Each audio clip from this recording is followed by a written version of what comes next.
getting into it, last week, due to an arrest of the entire group, except for Wallace, who had managed to flee into the lower district of Arnor, the group had been arrested. Following morning, Wallace, on his way back into the upper district to further investigate the arresting charges of his group, was stopped by an individual peddling what he called Thule, the hottest new recreational drug on the streets.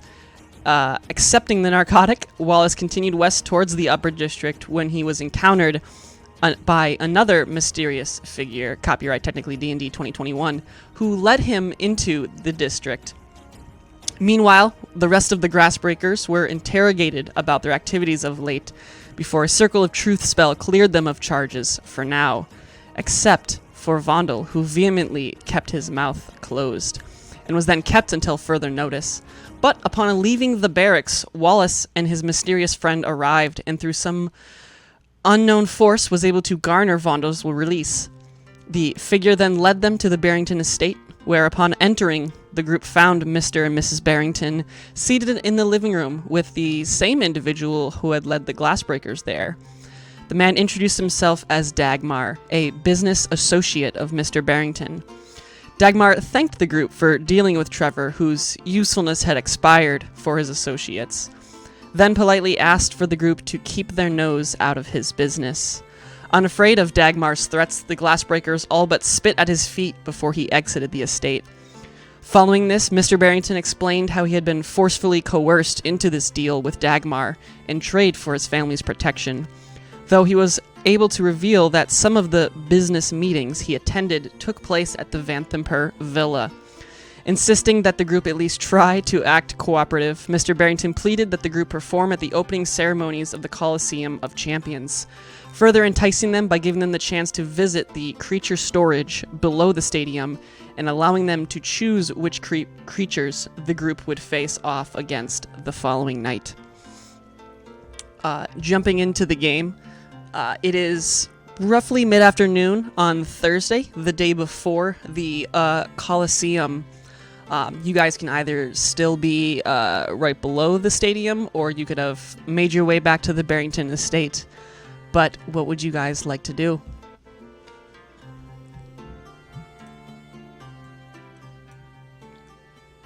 I think Wallace would try to but mention that, well, I guess it depends on how the Colosseum thing is gonna happen. I guess the time skip. Right. So basically, how we're gonna run that is that being Philip will be gone the next two sessions. One of those will be a one-shot, but the other one will then be that Colosseum, which I'm hoping to be able to contain to one session by itself. But the today is basically gonna go. You guys will get up to the Colosseum, and then you will. We're gonna fast forward to either later that night after the event of the Colosseum or the following morning.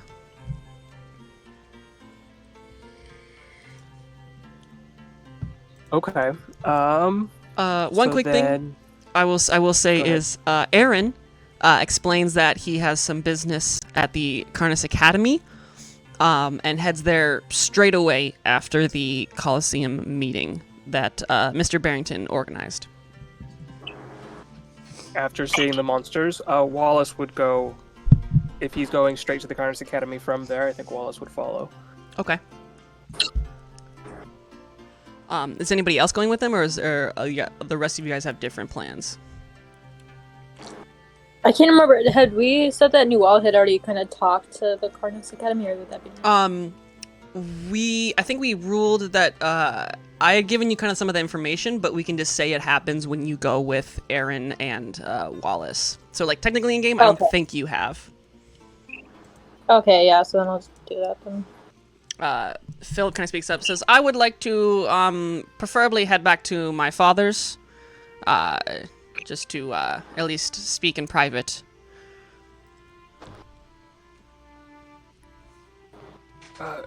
Sure. Do us a favor, Philip. Keep us abreast of anything else you can find out.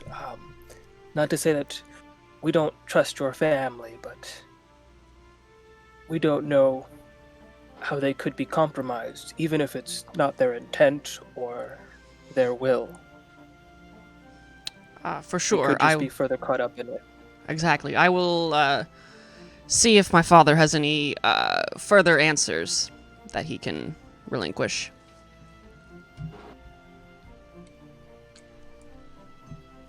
That sounds like a good idea. We will see you then, Philip. Alrighty. Is anybody coming back with me, or am I going by myself? Vondel, where are you going? Flint? I don't know if I want to go with you. Dwarves. But the Carnah Academy doesn't sound like someplace I'd go. I don't know. Mr. Barrington Well, if Oh yeah, Mr. Barrington is there because you guys are at the Colosseum technically, I guess.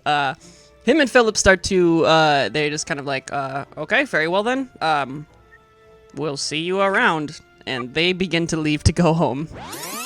All right, what's up? What kind of questions did you have for your father? Yeah. Just a couple. Yeah. First off, I was going to ask you, Father, what examples were there? Do you know of any? If you know of any, of course. What happened to those who did not go with the threats of? I forget his name. Dagmar? Dagmar. Yeah. I honestly couldn't tell you. I don't know how many other people he's been dealing with. I've only encountered the ones that have been cooperative. I'll admit the few that I've seen at the villa, I didn't recognize them. But then again, as you've seen with Dagmar, these people seem to have an ability to change their face. Have you ever spoken to any of the other heads of families about this? I did speak to the Lynches. They seemed rather avoiding of the conversation. I didn't bother talking to the Cofields. I couldn't imagine that family giving in to such brigands. I think we would both easily suspect that they would rather die than ally themselves with such horrid people. And if you suspect such a thing, has anything of off occurred to the family? Of the Cofields? Yes.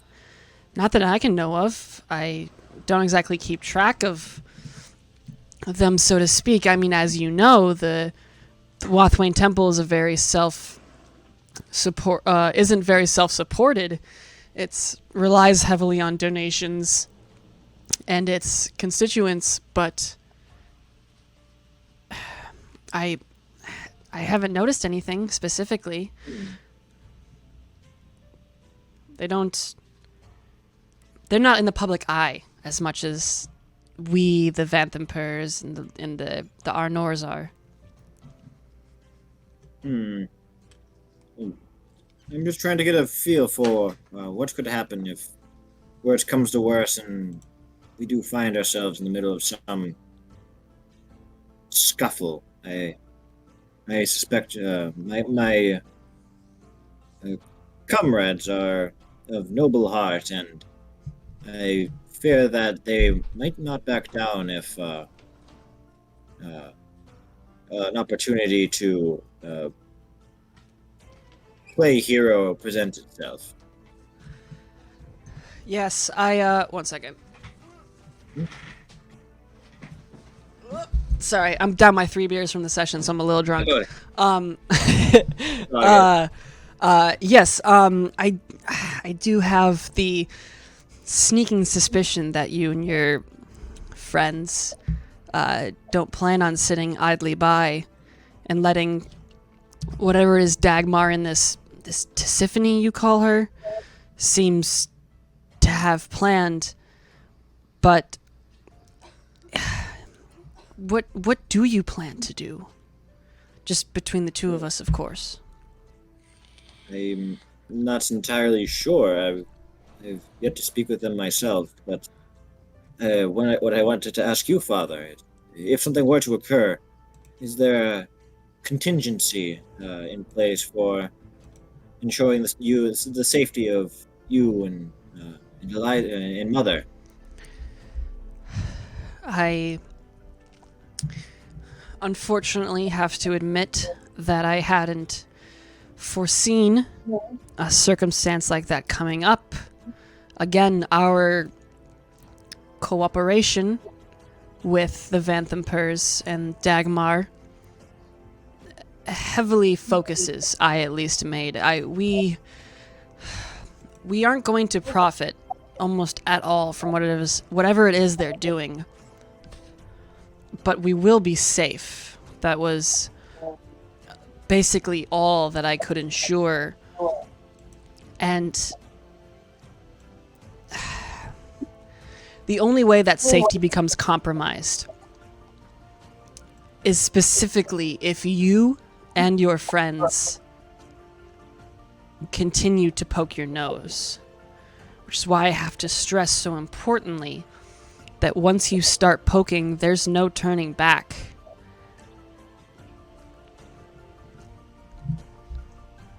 I do ask that you at least give us a warning to prepare. But even still, Of course. You will be the first to know if anything of note happens. I feel that old wounds have just begun to heal, and I could not bear to lose you so soon.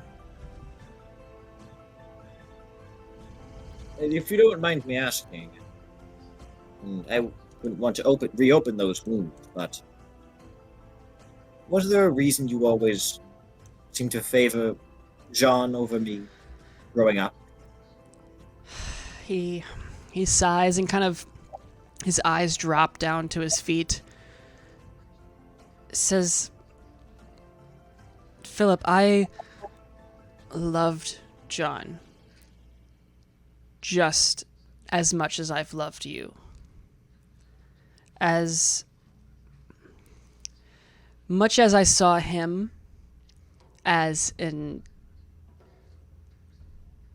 a more acceptable heir to the family's business, lineage and age aside, he His face looked a bit hurt from that. yeah, Philip, you're not a businessman, but John was. John knew how to talk to people. He knew how to get what he wanted. In some ways, some of the ideas he brought forth, I will admit, I didn't agree with. But at most, I understood. His ability to read people, his aptitude for evolving into a situation and circumstances where there were times where he caught me up in a conversation where I was paused and couldn't figure out how to respond. But John was someone I knew could carry on the family business. Your performance as a sword duelist was on par, if not better. But how much is a duelist valued in a court of politics? You can't deny, though, I've at least gotten better. I'd say signing up for the military is probably the best thing that's happened to me. Of course, you've seen I would call them friends that I've met, and I'd say I've grown with them, and surely that would mean something to you. I do, and I can admit that when I heard you were joining back up with the Alliance, whatever work it was you were doing. After all, I had the same conversation with your brother, though of course with substantially different circumstances. I couldn't help but see the similarities at the same time, and I will admit I am impressed at your achievements when it comes to whatever it is you did up in Gajangadog with those beasts of a people. But you also went and parlayed with the people that killed your brother. It was alliance work. It was an assignment. I did a duty to the city, and with it comes prestige. Of course, I have assured you that I made no additional effort to parley with the savages of the north more than I had to. I want to believe it, but I'd grab her by the hand. Father, believe me, my burning hatred of the orcs is no less than the day the news was received of John. I promise you that. I would hope so. They didn't even leave a body behind for us to identify, to recover, to bury. We buried a memory, and a memory impossible to dig deep enough. I know that Arnor and Lethis has spoken out, at least to the five of us, that once this war is over, once this creature excursion that seems to be plaguing the land has been handled, that Gajangadog will be decimated. The things I've seen at the Carnah Academy that those mages can do, Gajangadog will pay. But that's in the future. That's far from now. Farther than I may last. Who knows? I would be honored to carry on the family legacy in order to see those goals transpire. He kind of laughs almost awkwardly. I appreciate your zealousness, but you're the only heir to the Barrington Estate. Someone will need to carry on the business when we're gone. The Colosseum can run itself for the most part at this rate, but someone does need to be in charge, and I would prefer it would be spent, you, that is, working towards continuing the family's legacy and finances and business over violent rage and vengeance for John. The orcs will rue that day. But we don't know when that day will be.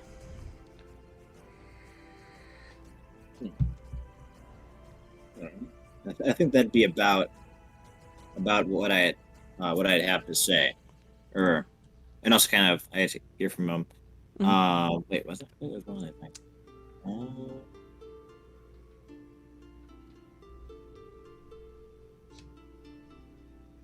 Oh yeah. One last. I also want to ask. Circle back a little bit. Yeah. I forgot his name again. Oh my goodness. Dagmar. Dagmar. Think dagger, but with an M. Yeah. Does Dagmar play a role in the games tomorrow?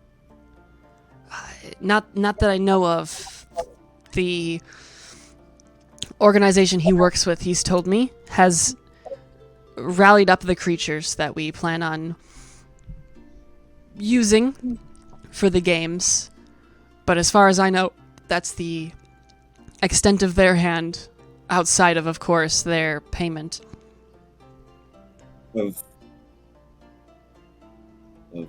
money, resources. Money, yes. They do plan on accepting a monetary amount in return. All right. Okay. Yeah, we let him leave, and as they're leaving, Wallace will turn to Vondel and say, if there's somewhere you want to lay low, I know that there's a bar in the lower district that is friendlier to dwarves, at least that has been my experience. And I will give Vondel the name of the inn that Wallace stayed in after the bathhouse Yes. debacle. Is that the same one that I go to, or is it just? I 'cause think know so. I I think you guys have one as both well. go to the 5 silver. Yep, that makes sense. Yep, it's that one. Yep. It's really great place. Like you just have to, you go a little bit down this road and you turn left and you can't miss it. It looks like a total hole in the wall, but it's Oh, great. I promise it's great. I You'll know. love it. I'm sure you'll love it. You've never been there, right? No, I have. I've been You there. have. Oh, well. So you do know it. Great. Yes. All right. So Vondel heads to the 5 silver, and the rest of you guys are going to the academy. It seems like Flint, Nuala, Aaron, and Wallace. Yes. Yes. Alrighty, let me get my. I don't know why I didn't open up my Carnah's Academy notes then. Okay, so you guys, make your way to the academy. There's no problem with that. You are at the academy. What are you looking to do?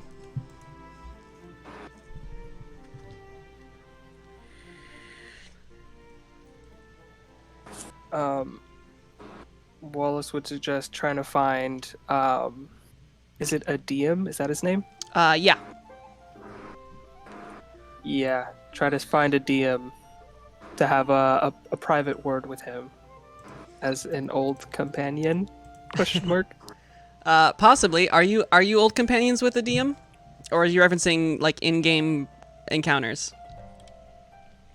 Just from what I think Wallace has experienced in game, I Okay. would assume this kind of going like back before I joined, but I would assume that Wallace is at least familiar with a DM as a person and as like the person that sent him on his job on behalf of the Carnah Academy. Yeah, for I sure. also gets the impression that he's a pretty big hot shot in the mage world. Yeah, he sure is. But yeah, he says, yeah, absolutely. I did have some plans with Aaron, but if this shouldn't take long, I can take a moment. Well, we just had a few questions for you, DM. Is it Go ahead. is it safe to speak here? Not to say that your people here are untrustworthy, but if you know the adversaries we face, you would know that they are very, very capable of things we would not expect them to be. Absolutely understandable. Yes, follow me to my office. Are the rest of your friends joining us, or he kind of, looks over at Flint and Nuala and such?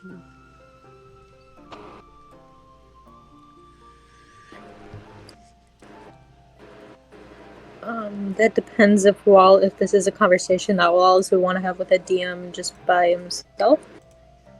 I think Wallace would be looking towards the other two, maybe not expectantly, but like not with the intent of like is trying to keep them out of the conversation. We'll just kind of like look back to them to see if they're going to follow.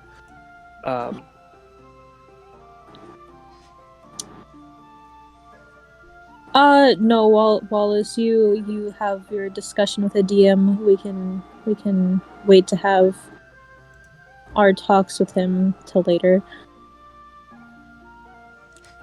Very well. Well, you can all at least follow me up to the 3rd floor, and I guess you can just wait outside.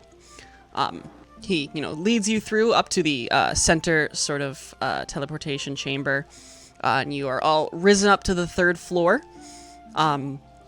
Here you can see cobalt blue drapes that hang from around the ceiling to the floor between the numerous doors that line the walls of this circular room or chamber.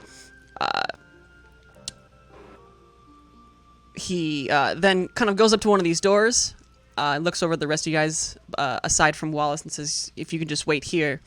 And he opens the door and leads you in, Wallace. Yeah, Wallace enters. Right. You sit down. He has a very, you guess, almost empty, as if this is just like a storage closet, aside from just a desk with a pile of papers he has situated on there. He makes his way around and sits down at his desk and offers you the chair across from him. And he asks, so Wallace, what is it you wanted to speak to me about? I think first Wallace would look around and see if there's like a little drink cart or somewhere he can fix himself up a drink, and kind of, if there is, beeline it there. Like a little bit hurried. Mm-hmm. There actually is no drink cart. Again, the room it's almost jarringly empty. Okay, then he'll kind of like just pace around the edges of the room. Is it like a circular room or like a square room? No, it's like rectangular. Kind Okay. of going long ways towards the desk, away from the door. Okay. I think he'll kind of like zigzag down the short way till he gets to the chair, just like looking for like a drink before he pulls a wineskin out of his pack and takes a big swig and offers it. Thank you, but no thank you. Right. It's just there's been quite a few developments with my group. I expect some of them might bring it up in their own discussions with you. But I had some questions of a magical nature I was hoping you could help me glean some meaning from. Mm-hmm. What was that? Are you aware of the types of creatures? I expect you are aware of the types of creatures that Mr. Barrington is keeping in captivity for the sake of the Colosseum, correct? I actually haven't had a chance to visit. From what I can tell, they're keeping it quite hush-hush. Something to do with the theatrics of it all. I see. Why do you ask? Have you had any hand in assisting them with the magical countermeasures they have, the safety precautions they have that are all magical in nature? Do you know who has facilitated that, or have you had? You haven't had any part in that, have you? Well, it depends what you mean. Ophora and I have put together a sort of protective field around the arena to keep occupants and otherwise inside the battlefield, but that's the extent of my work there. Is that what you're referencing? Yes. Can I insight check? Yeah, that go ahead. response? All right. Here we go.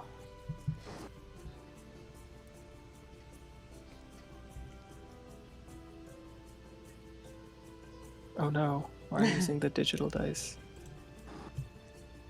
10. I see. Do you 13 have? with the- Oh yeah, I was yeah. gonna say. Oh, there we go. Okay, 13. Yeah. It's hard to read. You don't catch any of the usual slips that liars give. I'm not sure if he's lying. Doesn't seem to be though. Okay. Wallace will continue and say, to an extent, yes, that is the magic that I am referred to. Do you know anyone else besides you and, what was that name that he mentioned? Ophora. Ophora. Yeah. Can you Yeah, I'll send that in drop it there. in the chat, please? Yeah. O-F-O-R-A, like that. O-F-O-R-A. OF in the chat. Yes, are you and Ophora the only ones who are capable of this degree of magic? I expect it's not an easy feat. Well, Olataz, her sister, is actually the one who first kind of figured it out, so to speak. But as far as I know, the three of us are the only ones I've seen do something like that, and it took quite a while, but that was also a substantially heavier project. Once the Barringtons specified what they were looking for, we went to work, and it took us about 2-3 weeks to eventually figure it out. I have to say I am quite impressed with our work, though. But just so I understand, it took you 2 to 3 weeks for the barrier that protects the field of battle itself, correct? That protects the audience. That's Yes. what you were working on? Mm-hmm. That's correct. I don't know that I can adequately convey the gravity of the question that I am about to ask you next, DM, but I want you to understand that I come from a place of concern for the people of this city and for my friends. You say you three are the only ones capable of this magic. How much do you trust the other two? The cons I would trust with my life. And you can tell he's using Thakan as a name as well. I'd say just give me a quick history check. Okay.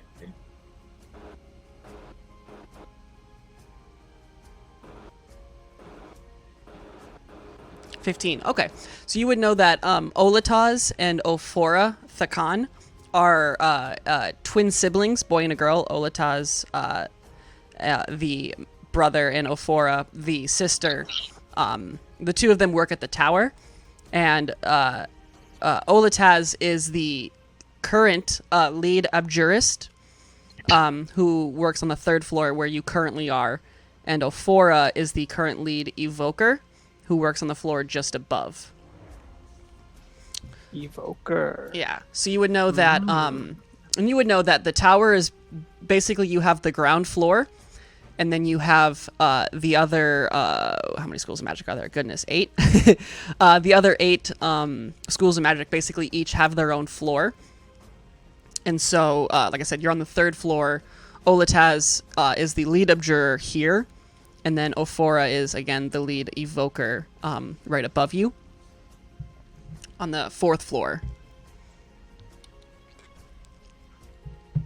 And so they are twin siblings. Okay. Master Abjurer, you said? Yes. So I'll put those in the chat just for you.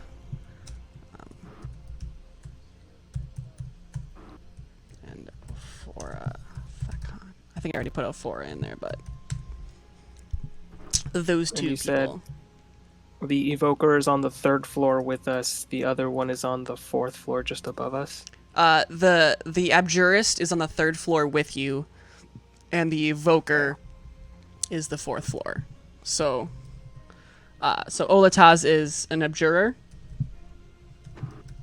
I'll just put Okay. these all And then jurist, and then Ophora is an evoker.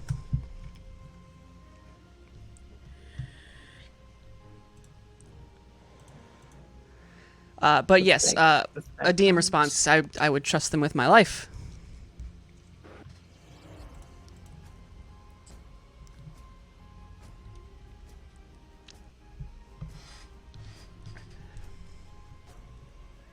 I will proceed to tell a DM about the magic being used to contain the beasts, you know, the creatures in the cages, and say, is that does that seem like their work? I expect it would be. I couldn't say for sure. I haven't seen the cages. I assumed they were iron reinforced, just barred cages. Are you saying that they're arcane in some way? Yes, the simple iron reinforcement I don't believe would have been enough to contain these creatures. There are beings made of pure elemental fire and water, and simple iron cages wouldn't contain that. There were winged creatures, I believe they were called drakes.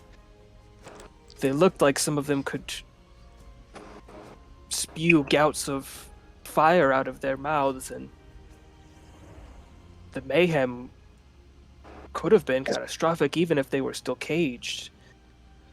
It seems necessary for them to be able to contain the creatures, though how necessary the actual containment of these creatures is, I don't know. Well, it is slightly troublesome.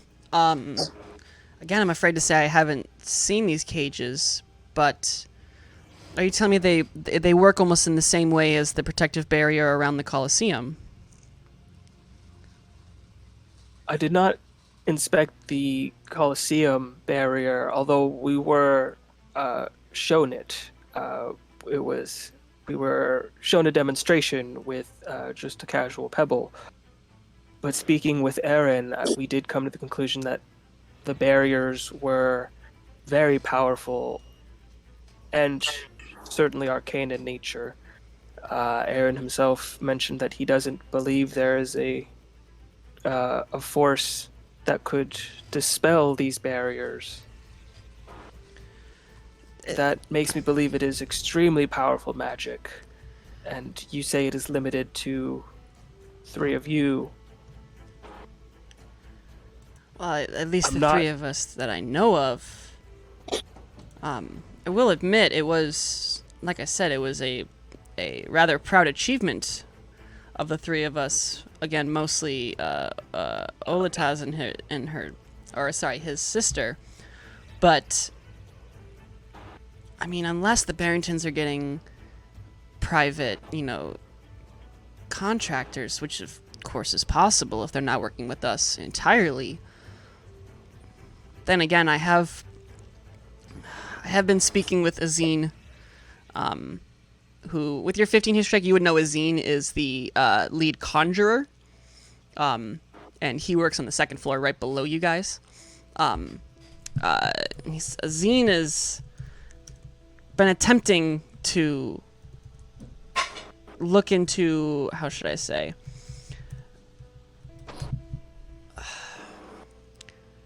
these creatures that are appearing across the land. They don't seem to be coming from here, logically. He's currently very, very focused on that sphere you guys all found down south,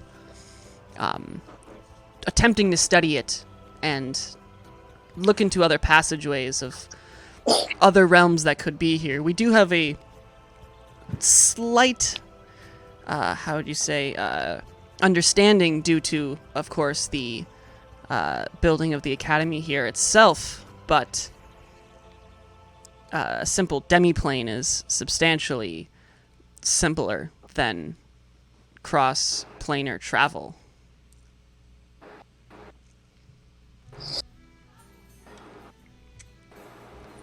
See, well, again, I don't want to throw out any accusations needlessly, much less when we don't have evidence to support anything yet.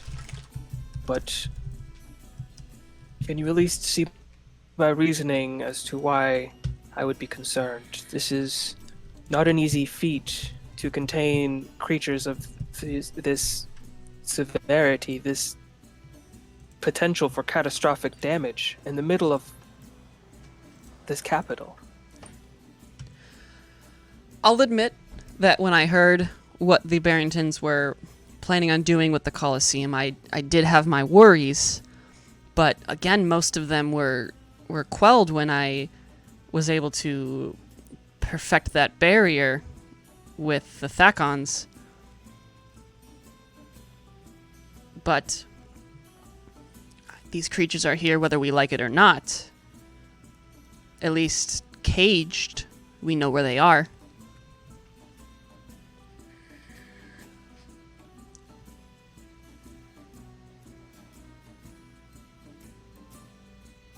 Well, can I just ask you to keep a closer eye,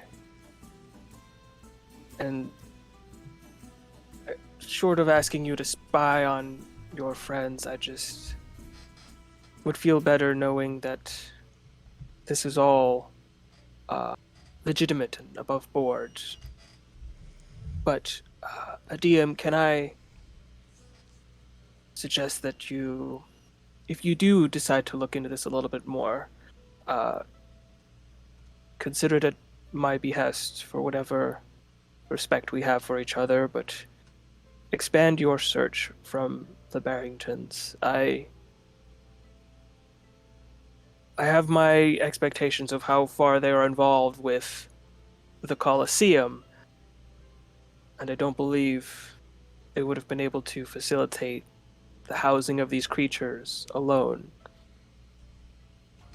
So that begs the question of who is assisting them if it is not your people at the Academy. Of course, absolutely. As you might know, it's the presence of these monsters has riled up a few people in the city, many of which who are eager to venture out and either slay these beasts or, as you can see, capture them. I already know that there's apparently a burgeoning business in the lower district of individuals seeking coin and fame for tracking such monstrosities down. I had no assumption that the Barringtons themselves were purely behind capturing and gathering these creatures, but I mean, then again, there's only the three of them. Surely they're hiring outsiders of some sort. Who they are, I couldn't tell you. I haven't honestly thought about it too much. But for the Thakons to be involved is quite silly. I feel they spend a majority of their time here at the tower.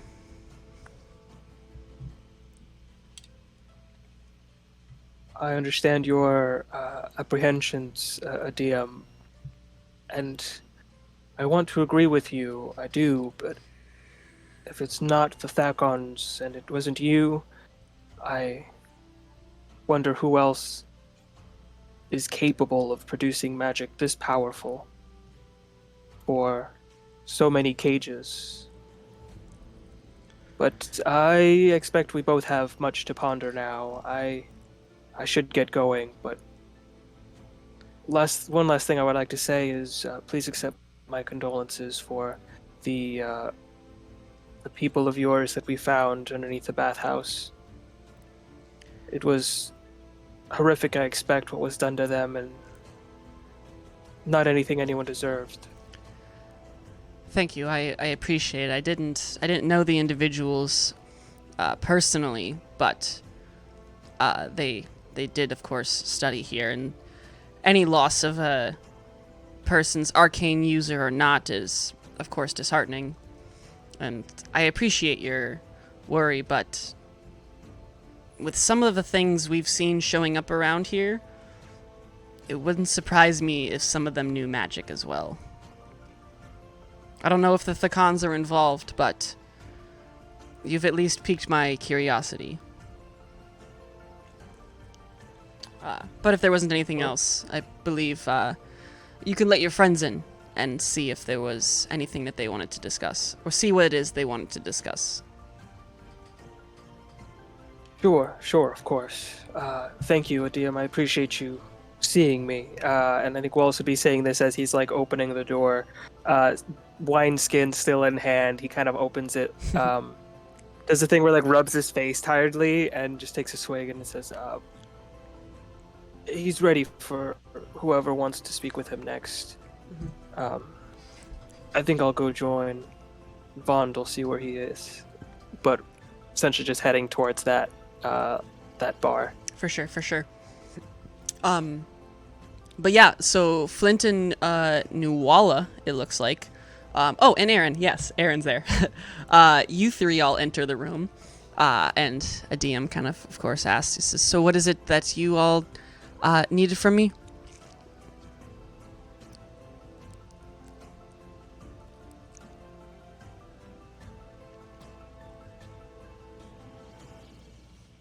I personally didn't have anything to speak with you on. I was just traveling with companions. Fair enough. And Mrs. Elf, was there anything that you wish to discuss?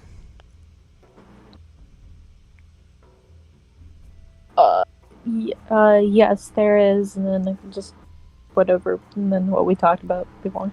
So Can you remind me what we talked about? Because I have forgotten. well, it's kind of, I guess it's kind of not as important now, but I was just gonna inform him about the people we found in the tunnels, because nobody had yet. So that's all that was, but I guess he knows now. So it's Yeah, you're able to rationalize in the, I think, 2 or 3 days that it's been, that he was informed of the individuals found. I can't remember if there was anything else we talked about, but I'm gonna assume no. So yeah, if there was, we can retcon it and say that you asked him here and he gave you whatever answers he wanted. At this point, Aaron, though, then if there was nothing else, speaks up, asking about practicing some more of the advanced magic. He has a conversation with the DM. A DM complies, telling him he's fairly free for the rest of the day, and just double checking there wasn't anything else that anyone wanted to hit up a DM about. If not, Aaron tells you all that he'll be here if you guys need him, and to check in on Smalls whenever you have the chance. Wallace would go check in on Smalls if Aaron conveys that he's staying as he's leaving. Wallace would go check in on Smalls. Mm-hmm. I'm pretty sure he's staying at the Dancing Grasshopper. Yeah, that sounds about right. Yes. So Wallace would head there instead. Mm-hmm. So it's the three of you then now, Flint, Wallace, Newell. There's too many of y'all. You three all make your way to the Grasshopper. Smalls is doing small stuff. He's just chilling in his room. He says, "Oh, hi guys. Yeah, I've been really bored. Aaron said to wait here. Are we going somewhere?" Have you been practicing your studies? I sure have. And he sees it as he waves his little hand, and like a tiny version of himself is just like standing in his palm, unmoving. I think I'm getting real good. That is excellent work, Smalls. Truly excellent. Come show me what else you've learned. And I think Wallace would kind of spend, the requisite child play time. Right. Like just spend like a couple hours just hanging out with Smalls, teaching him some things, showing him like prestidigitation tricks. Mm-hmm. Yeah, he does that. He shows you that he has learned Mage Hand. And he uses that to, at first he's kind of, he's doing a childish thing about it. He kind of like uses it to scratch your head and like tap you and stuff like that. But expanding from that, he doesn't seem to have learned anything else. But trying to teach him to juggle with the Mage Hand. Let's do, what do we roll for this? Let's just say, roll me an Arcana check. Let's see what this lesson goes like.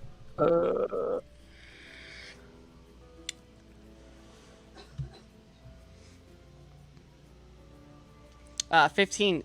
Yeah, you explain it fairly well. But he is able to, at minimum, he starts using the hand to just throw a ball up and down and being able to catch it. But that will take probably a majority of the afternoon if you want to get some real practice in with him. But while he does that, and while you guys are there at the Grasshopper, switching over to Vondel. Vondel, what are you doing at the 5 silver? I mean, I guess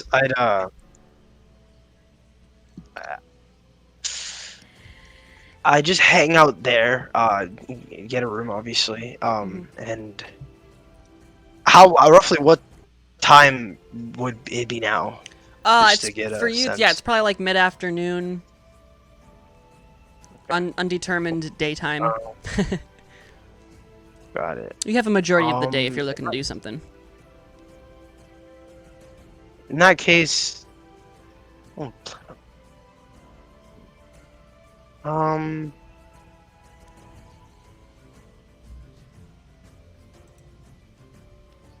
I'd summon my owl, for starters. Yeah. Just to have someone with me for the time being. And I'd kind of gather my thoughts of, Dagmar and what he said and that whole thing, and realizing,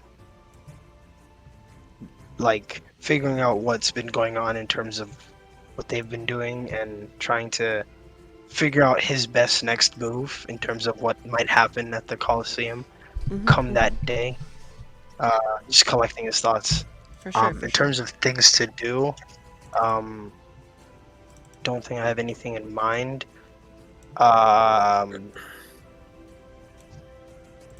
What I don't. Let's see. Let me check.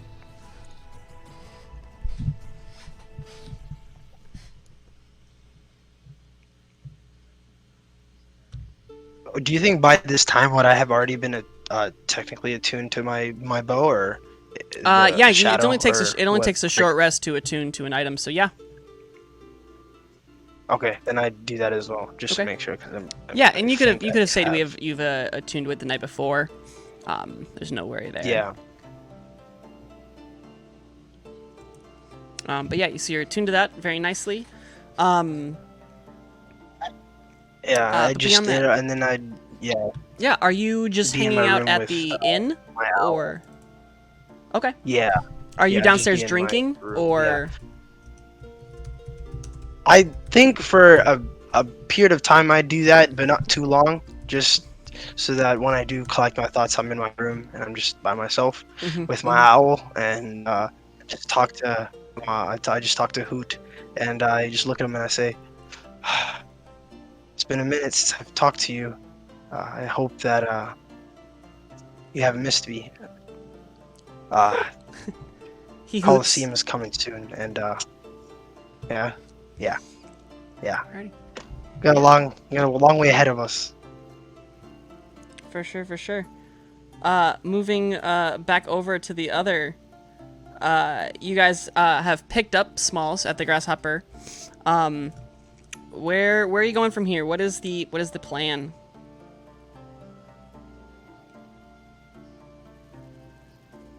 I think how many days does Small still have paid, like at the inn? Let me see. Smalls has paid up to Monday morning.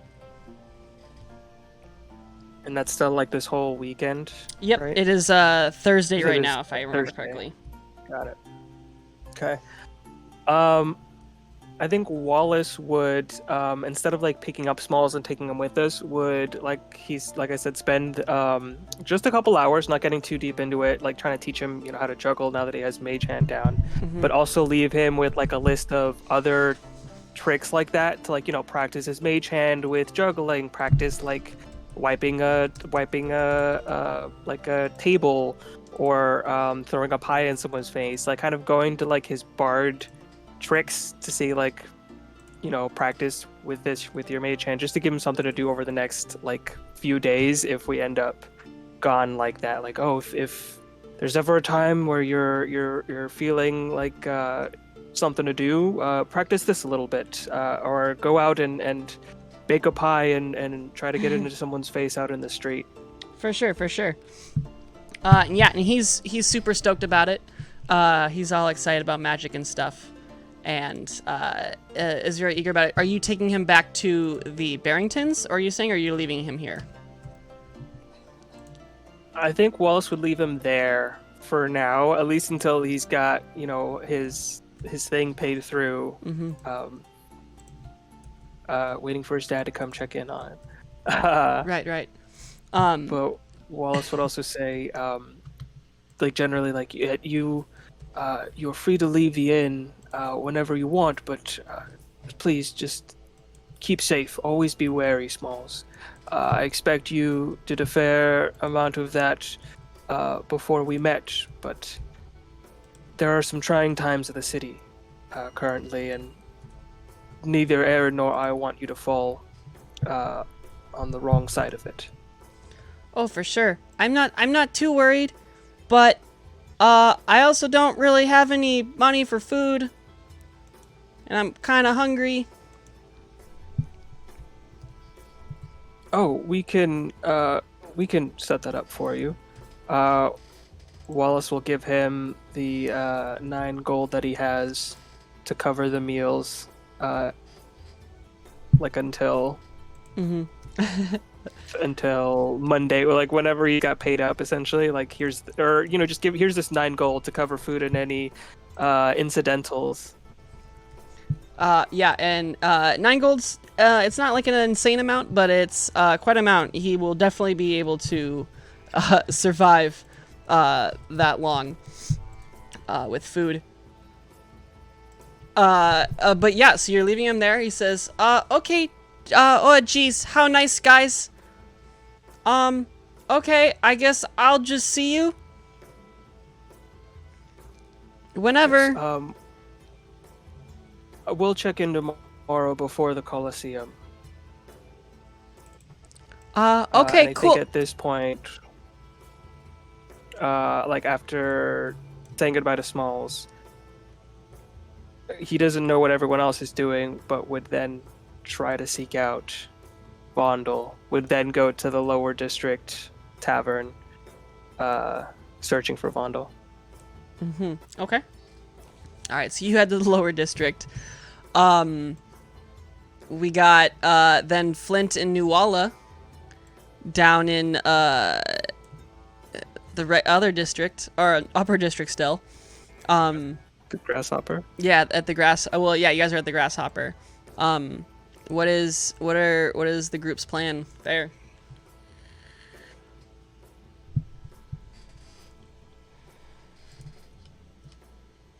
What time is it in the day?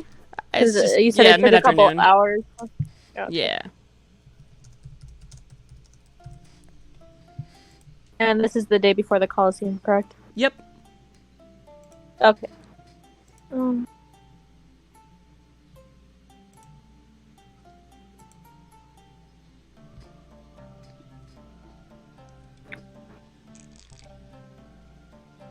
Other than recommending that we take Smalls with us, because he is a child, I am just going to go back to the Barrington Estate and probably just kind of try to get an early night in kind of stuff, mentally prepare myself for the next day, and just think over everything that's kind of happened the last few days. Right. For sure. Okay, so you're advocating to bring Smalls back to the Barringtons. Yes. Cool. Yeah, Smalls is ecstatic about it. Are there complaints from anybody else? I don't know if we should take him back there, knowing someone who we do not trust is a partner with the family. He clearly knows enough about us, though, that he could easily find this child. And I'll just kind of nudge my head towards Smalls. I don't see the harm in bringing him, and I think because this is in the lower district, correct? No, the dancing we grasshoppers already? in the upper district.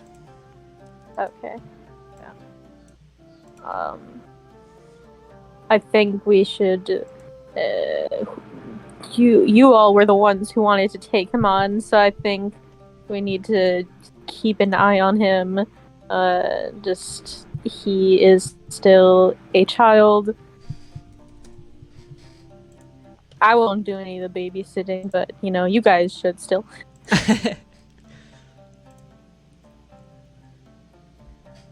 Well, if we're all in agreement, then we can bring him back. Alrighty.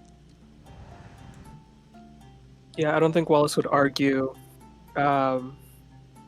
Is this conversation happening before? I would he leaves? assume so. Are we assuming that? Yeah. I understand your concern, Nuala. I do agree that she should be closer to us, but I also feel it's not a terrible idea to keep him distanced from us, especially with the danger that is looming. We did receive that warning in the Barrington Estate, and if anything should happen to the Barringtons, I don't expect that they would show kindness to anyone else unrelated who happens to be there as well. I think we've seen that nowhere in this city is safe, and I would feel more at ease that if something happened in the town, or if anything happened, as we've seen, many people were murdered just a short time ago, I would feel more at ease if we needed to. We could keep him close and protect him. I also want to point out I'm looking at Smalls distrustfully this whole time. Of course you are. Of course you are. Insight check on the gnome child. Yeah, insight neck on the yeah. Small sees you staring and is like, yeah. Is there a problem? No problem, Smalls. Just a concern about where you will be safest. Well, how about this? You have two options. You can continue staying here at the dance hopper. Aaron and I have paid your stay until this coming Monday, at which point we can make another decision, or you can follow my companions here to the Barrington Estate. Of course, we'll check in on you later tonight. Either way. Well, preferably, I would like to not stay there by myself. I'm still kind of confused on why my dad just kind of abandoned me there. But I don't know. Maybe he has his reasons.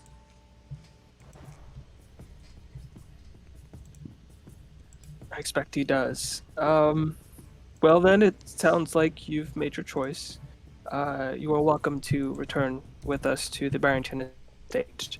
I don't anticipate they would have an issue with that. I appreciate that. I've never been there. Is it nice? It's mediocre. it is, it's livable. I've stayed at better places. Slightly distasteful, if anything, but it has room. But the art on the walls, and Wallace will start kind of embellishing the knickknacks and stuff that the Barringtons have decorated, assuming they have at least something like some old vases and paintings and stuff like that. Wallace will just like kind of play them up, like they have this vase that twinkles like moonlight when the sunlight hits it just so, and a large banner that depicts a raging battle atop a field of gold, and stuff like that, just the whole way to the Barrington Estate. Not the whole way, but to get him on the way there. Absolutely. If you need anything to do tonight, also, Smalls, if you would like, I am somewhat of I have recently acquired these bagpipes, and if you want me to teach you, I could do that. He says, "Wow, that's I so like to think cool. I'm pretty good. Where did you hide those? Would I feel like they're such a large instrument, and they just seem to come out of your backpack, almost like magic." Wow, I hope to be like that one day. We get inflatable bagpipes. Would you like me to play you a song on the way there? Oh boy, I'm not would sure, I? But respect. I pull them out, and I haven't told anybody that I never played them before because I just got these and I'm still learning. And I play so off tune the whole way there. It's give me offbeat, it is out of tune. Give me a performance check. Let's just see what it looks like first. We'll absolutely give inspiration to that. Bro, I'm fucking missing this, bro. What? All right, so 5. Oh, geez. I I want to take that natural one. yeah. Yeah. Awesome job. It's definitely out of tune. It's kind of hard to work with.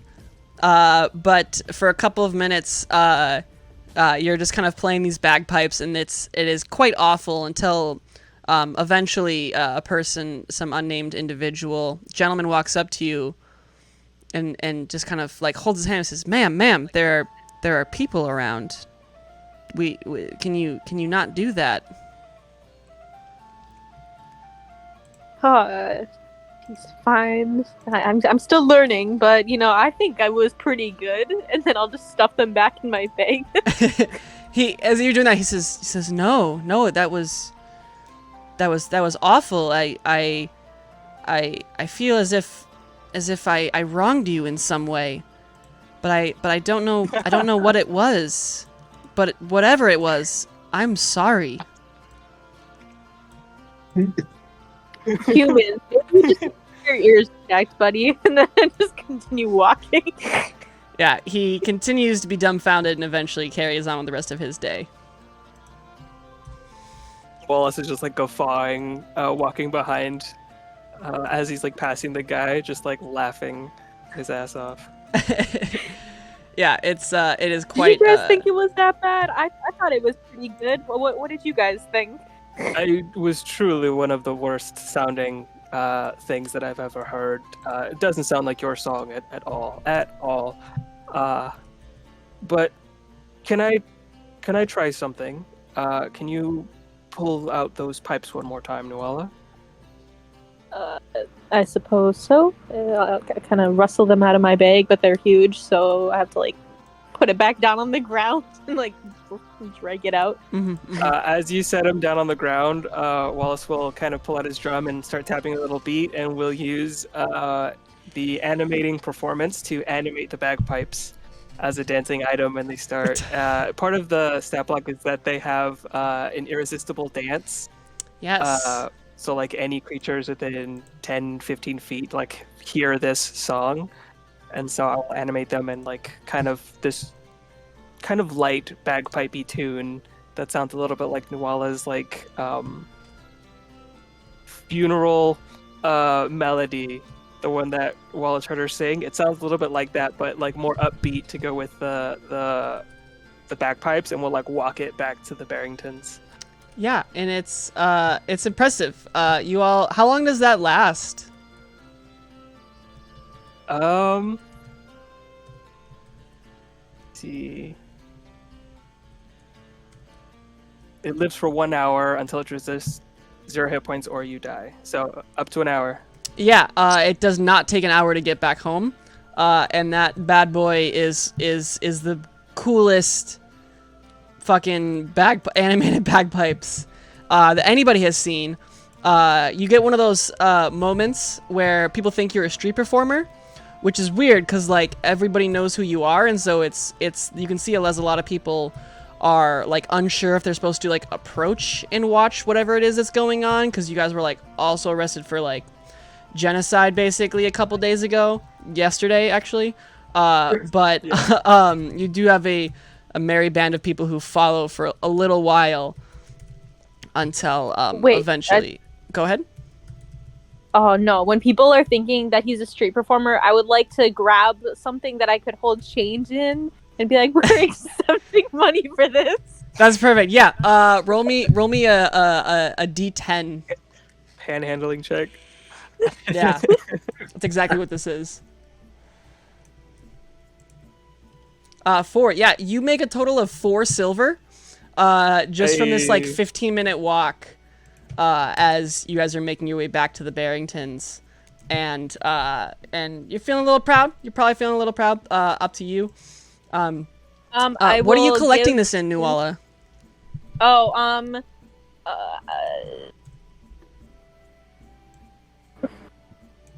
like to assume that I have just like a large like thing to hold water in. I'll just like a canteen, out, like a jug or something. Yeah. Oh, it's a jug. Okay. Wallace has like something large. Wallace has like some costumes or like disguise kits. I'm sure you can pull like a hat or something out of there that he uses for a show, like a jester type hat. That is like maybe poking out of his bag. Yeah, that definitely tracks. I don't know about the jug, but the bard's tip hat is something I can definitely believe. I would assume while Nuala is looking through her apparent bag of holding that I'll remember giving her, where she stores her bagpipes, while she's looking for the jug, Wallace pulls out the bagpipes. Yeah, his the bag hat was the bagpipes. After the performance, I'll give Wallace 2 silver, and I'll be like, "Here's your performer's cut," and I'll pocket the other 2. Perfect. Truly too kind. Thank you. I will have to remember this arrangement. We must do business again in the future. Yes. You're quite impressive. Perhaps someday I will be as good as you are with bagpipes, but you know, I think I'm pretty close already, but apparently not. Maybe one day I can help you get there, but for now, may I have this dance? And Nuala will offer a handout to Nuala to like kind of dance the rest of the way. Mm-hmm. I'm assuming it's like, you know, another 100 feet to get there. Yeah, this is like a 15-20 minute walk. But yeah, you eventually you guys all make your way back to the Barrington Estate. A little bit of crowd applause as you enter inside. 4 silver richer. But you are back at the Barrington Estate. And now that you are here, what is the Glassbreakers' plans? What are the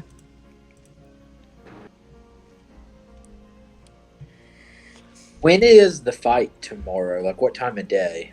The show is at 7 p.m. because Okay. As of right now, clocks are canon.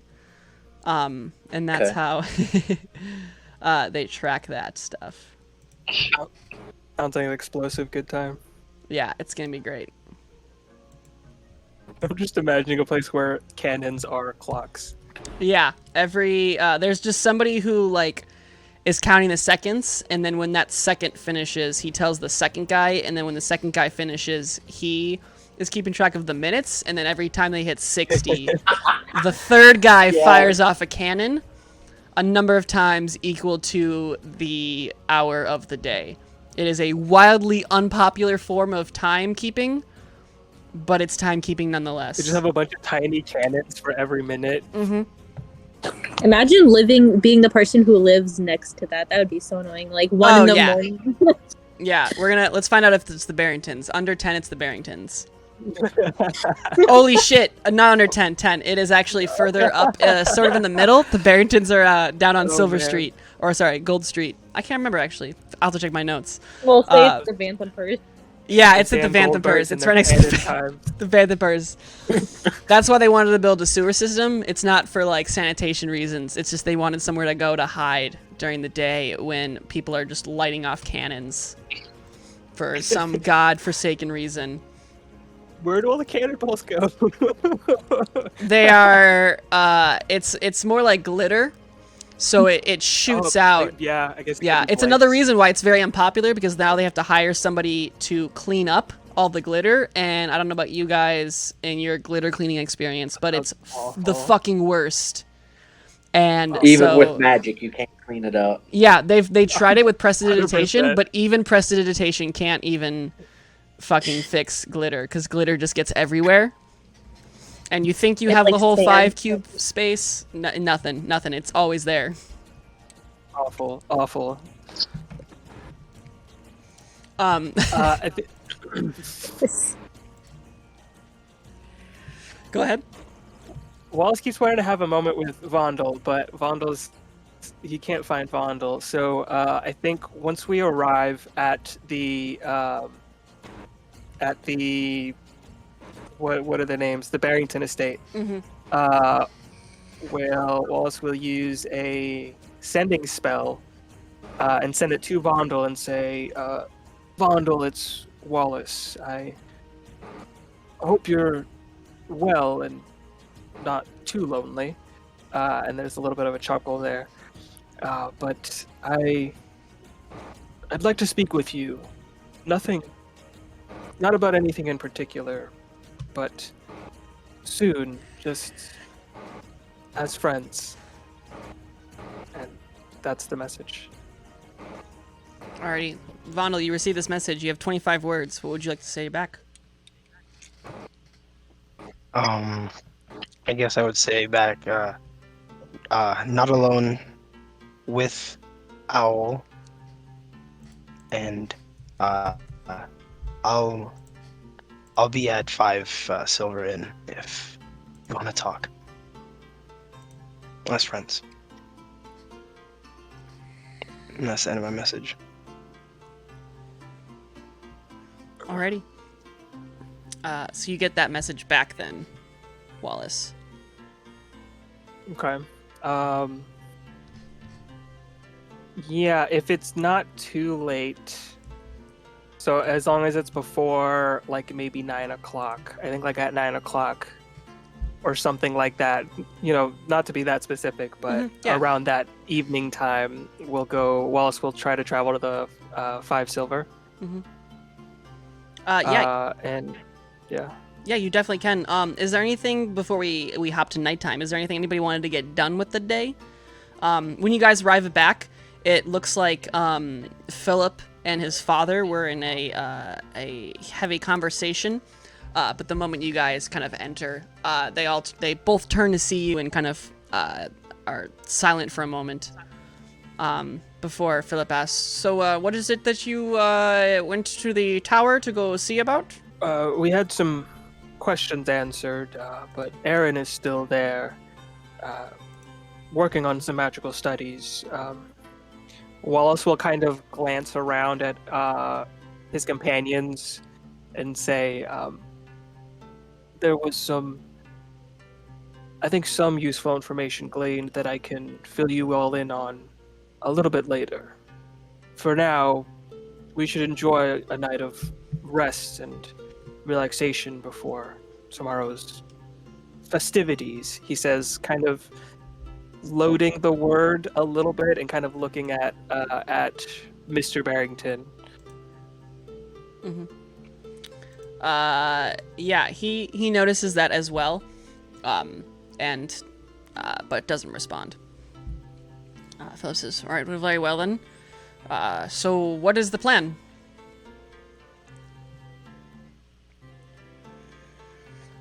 Rest and relax. I actually need to go dip out to the 5 Silver Inn. Philip, do you mind being a gracious host and finding a room for Smalls here? Just temporarily until we can find something a bit more permanent for him. I'm sorry, Smalls is, and as he says that, the tiny little gnome pops around the corner and says, "Wow, guys, the house is just as you described it. Hello." And then he walks over to Mr. Barrington. He says, "Hi, I'm Smalls. I'm gonna live here now, I guess." Mr. Barrington says, "Okay. I didn't realize we were." And awkwardly looks over at Philip, who awkwardly looks over at Wallace. Wallace just has like this really big grin, like cheeks a little flushed from like some day drinking. Yeah. That's what they see. It's all right. Very well. Philip looks down at the child. He says, well, I'm not certain about permanent location here, but you can spend the night at least. See, there's the Sean Connery voice again. Beautiful, spot on. This is Sean Connery's origin story. This is actually, this is Sean Connery. Him and his dual wielding finesse. That's what Sean Connery is known for. Yep. It's the long game here. As Smalls is kind of being led away, Wallace will kind of whisper and say, show him that the trick with your mage hand. He won't be specific about it, but we'll just be like, hey, show him that thing you did. Yes. He and kind of Philip goes off awkwardly, like not really sure what to do with this child who's just appeared in his house. But he does so. But with that, was there, if anything, then we can hop to the night if everybody's satisfied with that. When I got back to Philip's house, could I just work on my cartography set? Yeah, absolutely. You do need to get, you do need to seek out training for that. Okay. You can, to at least to get to the proficiency point, if that's what you're looking for. That's Yes. usually done in the weekly form of sitting down with a professional and having them train you in that. But you can definitely get some practice in and work on that a little bit if you wish. Okay. And how many weeks is it that you have to train for that? What was your intelligence modifier? It is +1 right now. Okay, so it's 9 total weeks. Okay. So it'll be 9 for you. But you can still spend some time with it, and we'll figure out how we're gonna squeeze that in. But Okay. otherwise, y'all good to hop over to the dwarf conversation. Night falls. I can't remember his name, but Alfred prepares a wonderful meal. He does it all. It's great. Smalls is ecstatic about it. He's like, "Wow, this is the best meal I've ever had. Thank you, Mr. Barrington and Mrs. Barrington and Mr. Barrington." And the Barringtons, of course, are cheeky, nice about it. Still kind of confused about what's going on, but aren't vocalizing anything. But then we hop to later. Wallace, you make your way down to the lower district, to the 5 Silver Inn. The bar is hopping. It's Thursday night, or I should rephrase, it's a nighttime, so the bar's hopping. Where is Vondel at roughly 9 o'clock? Is he waiting in his room, or is he downstairs at the bar? I think this is kind of the marker where like he's about to wrap up where like the drinking and is about to like head up.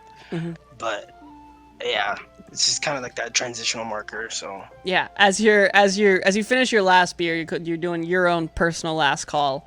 Wallace makes his way into the room, and you guys are aware of each other.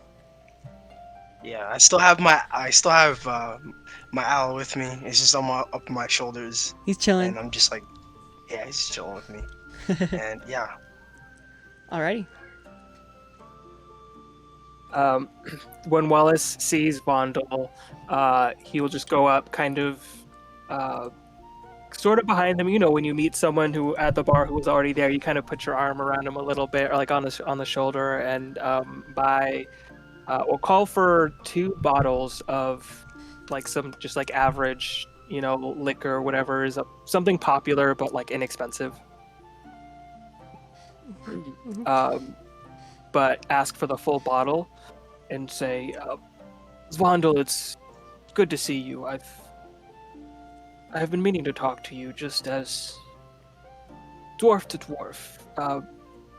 Do you want to take a walk? And we'll offer one of the bottles. you know what? Sure, why not? I've been meaning to get some air. Yeah, of course. like to see your little friend in action as well. And he'll say, kind of like scritching the owl under its cheek. This is Hoot. Doesn't say much, but Hoot. Well, like we'll spot him. it's a pleasure to meet you, Hoot. Come, follow me, Vondel.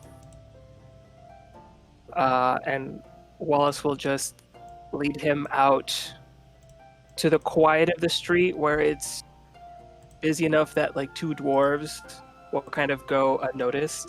Mm-hmm. You know, hiding in plain sight kind of thing. Yeah, you would. Yeah, you'll know about. You know the streets. Dwarves aren't really too. How should I say?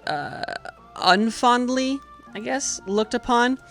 But you know the streets of Arnor fairly well, and you know which streets are less inhabited, especially at specific times of the day. You know, after you finish a really good performance and you start to get harassed by fans in the works, you know where to go. And you make your way to that back alley.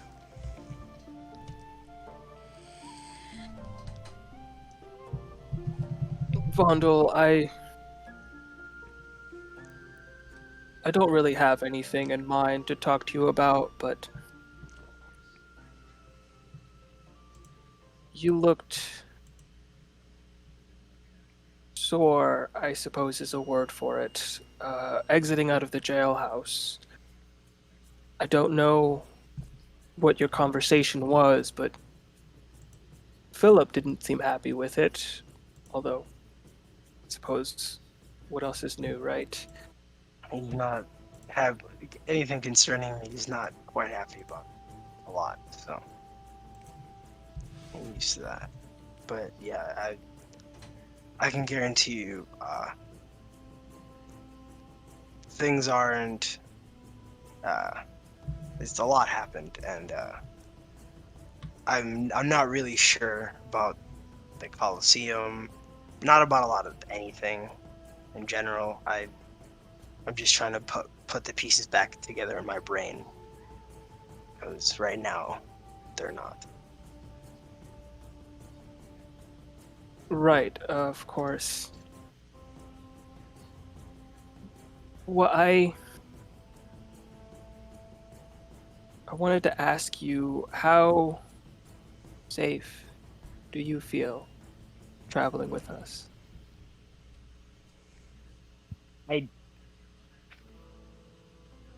I feel safe with you guys. The problem is I don't know if it's that way, or I think it might be the other way around. It's hard to say now exactly what might be going on. I have no knowledge. Even seeing Dagmar certainly was something. I haven't talked or seen him in quite recent, but still has been a while since he shut me out. So you have had history with Dagmar before? Yeah, yes, I have. It's quite the relationship we have with each other, and whether I'd like to keep it or not, I don't know.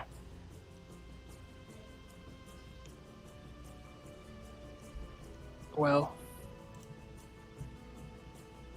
I want to say that I appreciate you continuing to travel with us, Vondel, and that I will always see you as a friend to me.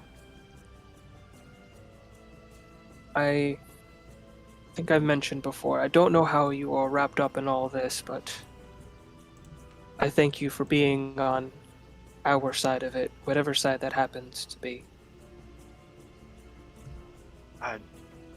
It's something that I don't really talk about a lot, but specifically about my soul and how I don't have it. I think that's the thing that's just on my mind a lot, pretty much every day. It's I don't know if I'm part of a bigger reason or power or something. I do want to find out, but I feel like a puppet, and I hate puppets.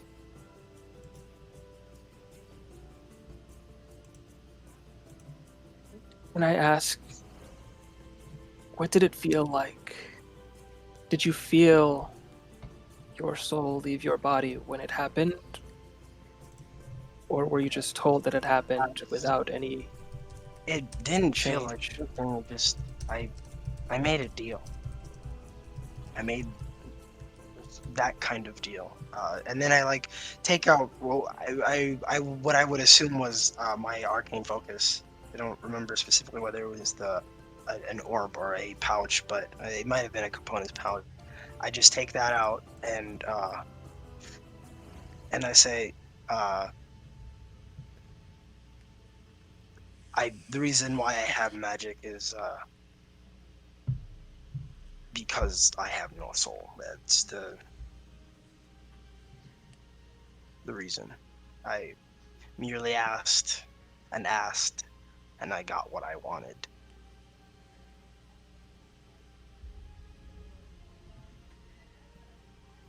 Is there a fear of losing your powers? Is that why you're so afraid of Tisiphone and Dagmar, or is it purely that they have your soul? Or I suppose that you have promised it to them, if I understand correctly? I had willingly gave my soul, see how much power I could get. And while it's not what I expected, it was different. I had not expected a being to ever do that. I had thought it was impossible, and all this time I've been having magic. I just put it in the back of my head, but I feel like I'm playing some kind of game in which my life might be taken, just like those others that had their souls taken from them, those soul coins. So I'm not sure. I don't. Bondo, I'm not sure and in my life. at this, Wallace will interrupt him and grab him by the shoulder, grab him by both shoulders, and kind of get him to face and say, Vondel, I trust you and I believe in you, and I will help you get your soul back if that's what you want. And I want you to know that as long as I draw breath, so will you. I appreciate it. I'm to be honest, and I don't say this often, but I do show it. I am scared. I don't know what's coming in the future. I just hope that none of you guys die as a result of my mistakes in my past. What's done is done, Vondel. You can't make changes to the past. But bravery is not the absence of fear. You are well to be afraid. I fear for all of your lives too. But I care more about keeping you all alive, to let that fear get in my way. Is DM? Yeah. Would this you said this was a back alley specifically? Yeah. We're just talking. Okay, I'm gonna. I'm imagining that we're starting this conversation, just kind of walking down a quiet street, and when it gets to this part of it, we're in some secluded, quiet corner. Yeah, I'm assuming it's in some location that possibly both of you would know of, at least a type of area where people usually don't frequent too much when it's getting later at night. That weird corner where we both have memories of doing weird things separately. Yeah, where you trying the Thule and stuff. Yeah. Yeah. in the lower district for me, yeah, yes. Yeah, I guess I would tell my owl. I just look at it and I'm like, hey, go look around, just in case. And then basically command it to just fly up and just do an aerial view just to make sure she isn't watching or is here. Hoot, takes off and soars a little bit away around in the night sky. And then I basically just point to the owl and look at Wallace, and I'm like, she can be anywhere. She could have heard this entire conversation. Sometimes I feel like she's inside my mind. So, can't be too sure. As you say this, though, you do hear a voice come from just to the left of you guys. A familiar voice that responds, "Oh, I promise, there are many watching eyes at all times." And you can see for a second as a slight shimmer of almost like vapor gas dissipates, and you see Dagmar standing not 20 feet away from you all. He says, "But please, don't let me intrude. It's a fascinating conversation to listen in on." I immediately take out my dagger. Or actually, how far would you said 20 feet? Yeah, it's about 20 feet away. Okay, no, I take out my crossbow. I fully aim it up at him, and I say, "How long were you here for?" Vondel, the hostility. I followed you from the bar, of course. I told you, we have eyes everywhere. When I heard that you and Wallace were having secret visits, I couldn't help myself. I should have known. Only from the best. Huh. I promise, you don't get to where I am today without a few tricks up my sleeve. While you're here, would you like some? Wallace will say, kind of offering the whatever's left of the bottle that he had for himself. Assuming there's probably like a quarter of it left in the stoppered bottle. He makes his way forward with his hand outstretched to grasp the bottle. As soon as he makes it seem like he's accepting it, Wallace will try to toss it just across the way to him. I don't want this guy close to me. Yeah, I would assume it's about once you're about 5 feet away. And yeah, he catches it with an impressive reflex, even though he, of course, did toss it to him willingly. He kind of eyes it. He says, "Oh, yes, I'm familiar with this. It's a special of the 5 silver, of course." And he takes a slight swig. He says, "Poisoned, haha, just kidding." I like. I still keep my, he laughs. I still keep my aim at him. I haven't lowered it yet, and I just say, "While you're here, I only got a chance to talk to you. What can you tell me about Tisiphone? What's she doing? I need to know." Do you need to know, or do you want to know? It's been far too long, and it's there only much of a difference? one-sided. I don't like this. Why are you even so curious? Did we not agree to keep our noses out of business that isn't ours? And even still, what little you could glean, I doubt would help.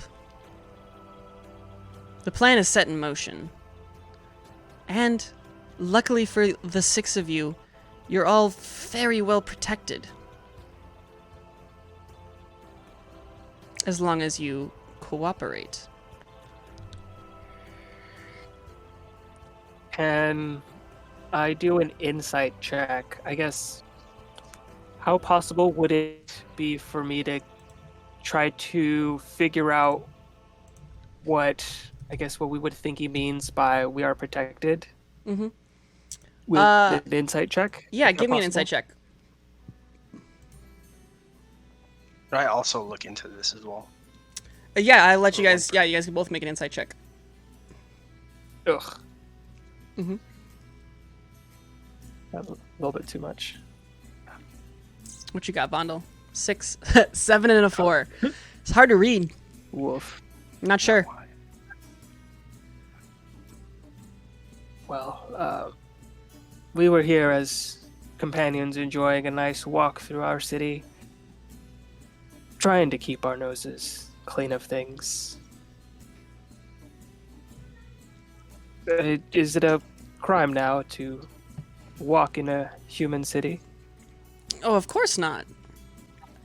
I just can't help but resist intruding. I find these talks scintillating to listen to.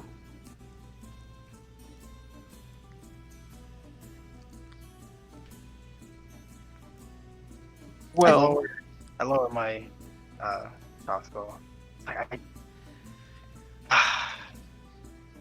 You are quite something, Dagmar.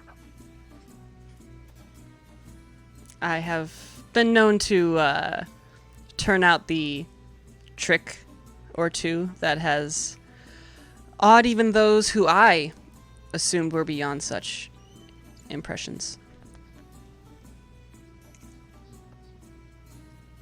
I do want us to be friends. Are we? Wallace has like a dry chuckle at that. You laugh now, but when the city is eventually growing in flames, I don't think you'll be laughing as often. All the more reason to laugh now while I can. Well, I'll drink to that, and he takes another sip.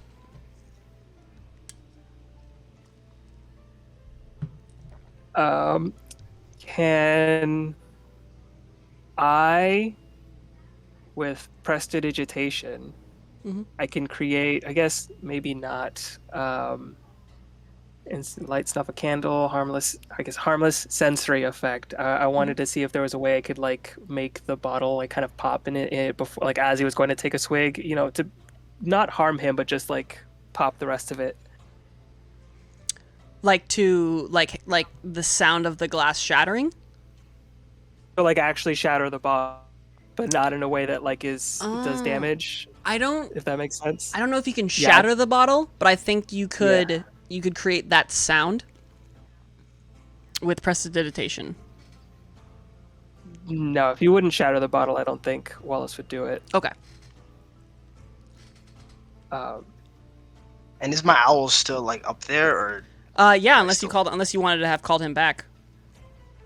No, I'd still keep him up there. Okay. In that case, I just look at Dagmar. I'm like, well, I assure you, you won't be having any more of this conversation. We're done. And I just start walking back.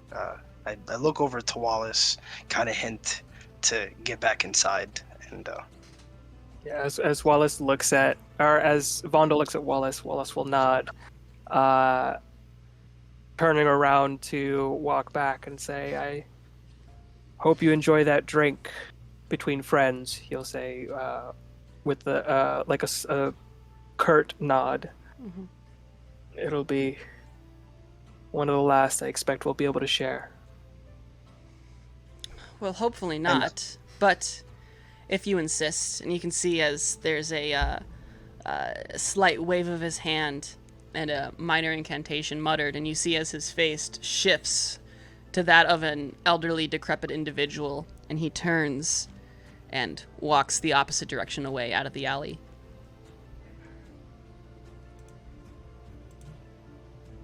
DM, real quick, did you say you wanted me to bed at the Barringtons? Yeah, if you want to, just to keep everybody at the same location. Yeah, to help stuff that out. makes more sense. Yeah, in that case, I just, scratch back to the inn. I just go back to Barrington Estate. Is Wallace going there as well? I just have to dip into the inn one quick minute, and Wallace will settle up his tab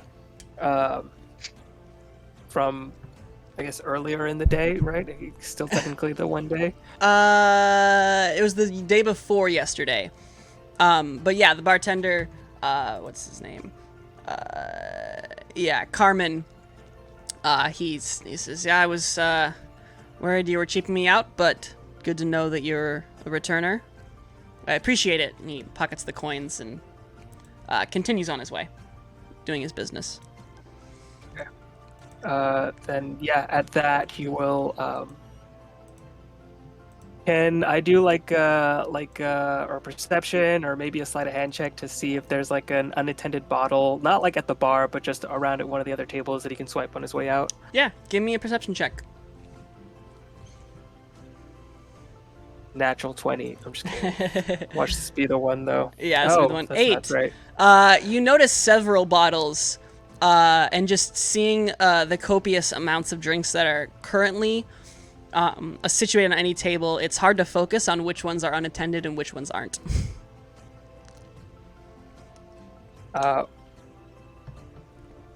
Wallace will grab one, kind of like sniff at it, and just make a face, and then put it back and walk out the door. Alrighty. As you guys make your way back to the Barringtons, can I have you both roll me a d6? Each of us? Yes. Yeah, this should be good. D6.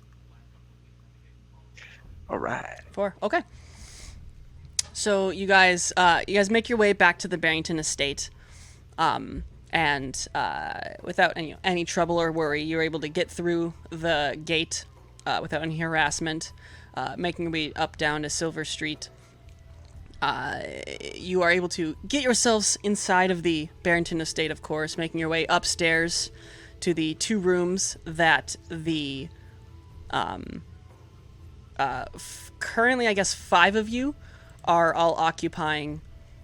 And as you turn to enter the bedroom that you were, at least you, Wallace, found that you've stayed at the Silver Inn more frequently, are known to stay at, you hear this cry out of pain to the room from your left that you recognize as Philip's voice. And we will take a break right here.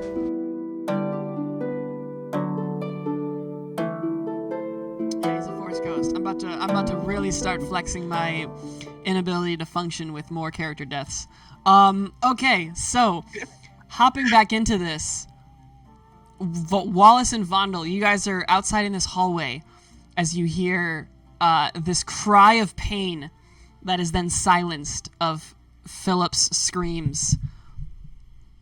I think it's safe to say that at this point we can all roll for initiative, please. We get down in the state. Oh yeah, baby.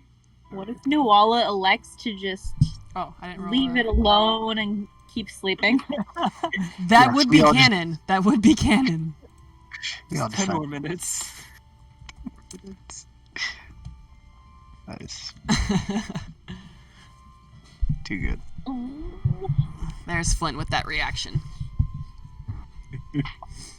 Hold on a second. That's fine. This is, of course, a good point to remind everybody that you are all sleeping, except for Wallace and Vondel, actually, I guess. So you are probably not wearing armor. I was practicing bagpipes. I'm awake, but I'm not wearing armor. Here. I'll tell you what. We're gonna roll a d6. If it's under, if it's 1, 2, or 3, we're gonna say that the Wallace Vondel conversation proceeded past midnight. In which case, it is very likely that you are all that Flint and Nuala are asleep. If it's a 4, 5, 6, Nuala, see 4. Nuala's already asleep. If it's a 4, 5, or 6, it's only like 11, and we'll say that Flint and Nuala are probably awake. Or no, you'd probably be bedding down, still sans armor, but you might not be asleep. We're gonna roll this d6 and find out. 1. Okay, so you're definitely asleep.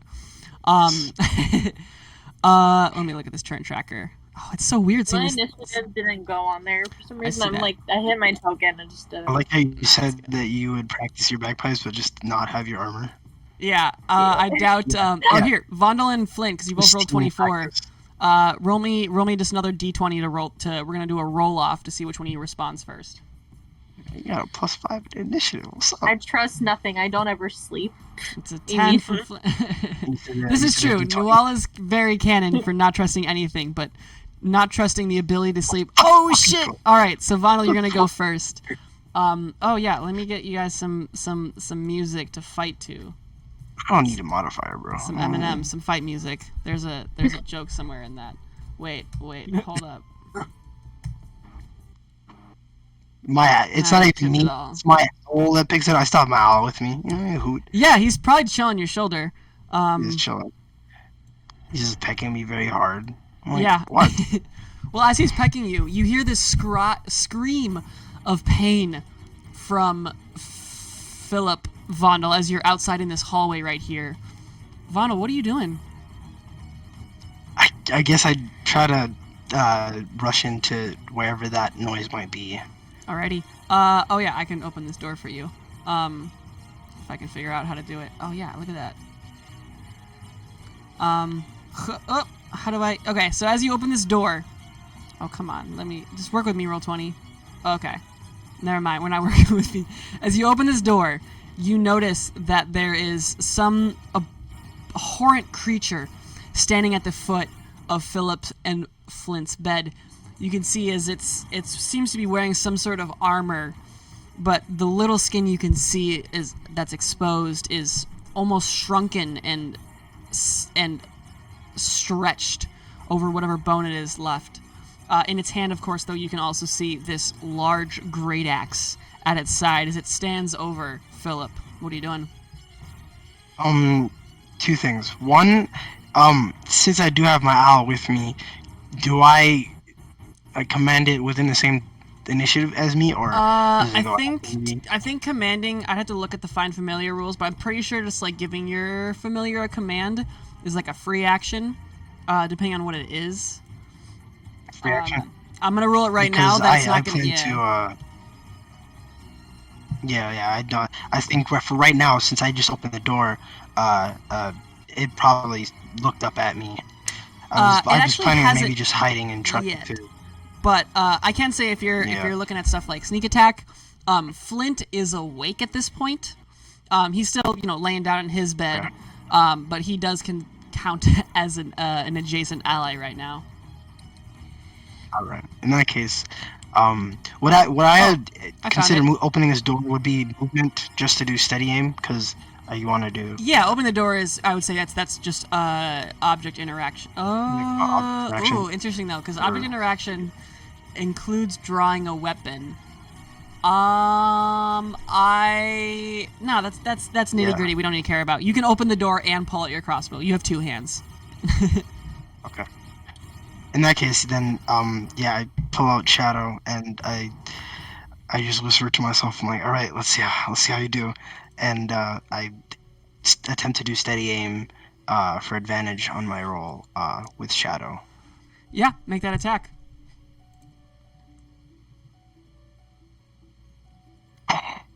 Wait, that's not a roll natural though. Okay. 19 though unfortunately does not hit, as you can see as the arrow or the crossbow bolt and dings off the side of whatever armor this creature aberration seems to be wearing. And I can't move, so I'm in the way. Okay, this is unfortunate. All right, and I've used my. Oh, actually, technically, you would have had to have moved to get to the door opening, so you couldn't have steady aimed, which is fine because it doesn't matter too much. But I would say you still do have a bonus action / your movement. Okay, in that case, my bonus action, I'll just move closer ahead, just so that I'm not in front of the door. Okay. Yeah, so move where you would like to. Let's see. Yeah, right here. I'll just move up right here. Alrighty. Sounds good. Flint, you awaken. I'm assuming you wear some sort of jammies. Maybe you're freeballing it. I don't know. But you are awake in your bed as you look up and you can see this creature. It's a humanoid shape standing over Philip's body. What are you doing? I'm guessing my bow is within reach of I would myself. assume so. Yeah, I'm assuming it's like right next to your bed. It's like your phone. You charge it at night, you know. Uh-huh. So it's always got to be within reach. Yeah, I'm just gonna fire 2 arrows off. Okay. Yeah, I would assume. I will say that you're probably prone, but you can. Yeah, standing up isn't going to cause any reactions or anything, so you can stand up and make your attack. You are within 5 feet though, so it will be at disadvantage unless you want to move. No, I'm gonna just stay where I am. This is reaction based. I'm just letting it go real quick. Okay. 17 unfortunately does not hit, as again this one dings and bounces off whatever armor this creature's wearing. 17 as well. This one, you fire 2 shots in a quick succession, hoping to just hit something as you see this danger that you're now awoken to, but you're not able to make contact. Any movement or bonus action? I don't think so. No. Alrighty, then we will hop to Wallace. Wallace will run here, like just before the door, and is Philip, I see, is on the other side. Is Philip like awake, or is he hurt? Yes. Give me a perception check.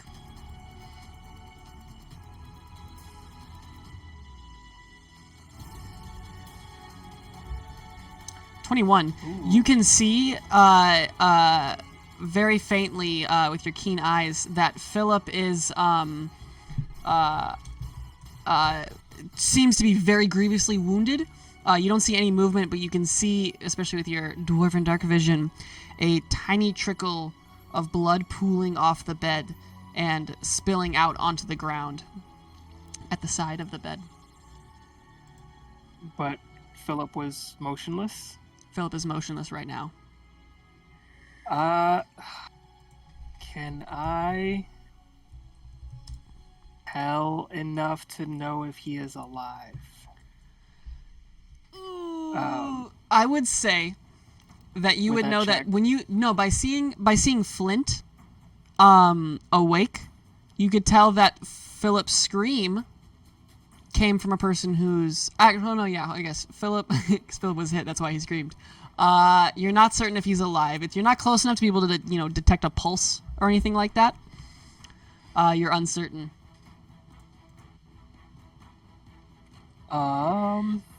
Let me see how far. Fuck, it's like right at 30 feet.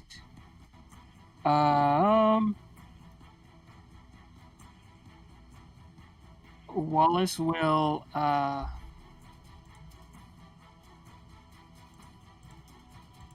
first cast Healing Word at first level and say, "No, Philip."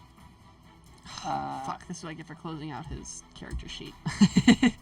You tried to heal him. Try to heal. Okay, so you said a bonus action Healing Word. Bonus action Healing Word. Alrighty. And I'll rolling that now. Ooh, nice. Nice, yeah. Back from 2 death saves. He failed death saves. Oh, he is up shit. at 7 hit points. Yeah, he's not dead. Oh boy. I guess I gotta roll initiative for Philip. Cool. Almost didn't cast it. Man, things. 23. Of course he goes. Now he's gonna go last. But yeah, okay. So that's your action, or sorry, your bonus action.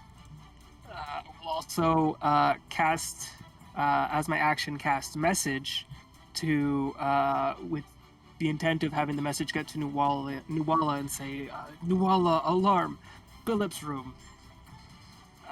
Just short and curt, and basically saying to like, shit's going down here. Okay. Sounds good. Anything else from Wallace? I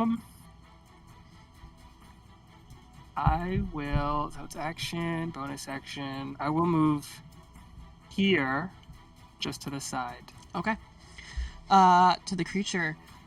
You see, the creature turns back and sees this kind of breath of energy come from Philip as this creature stares down at him. And you can hear the creature call out in common, "Why won't you stay dead?" and lunges at him twice with his sword, just before you hear Philip go, "Oh no." That's going to be 3 attacks. 18 just hits. 14, yeah, that's going to knock Philip back unconscious. Another great sword. 16, 23 though, it does hit.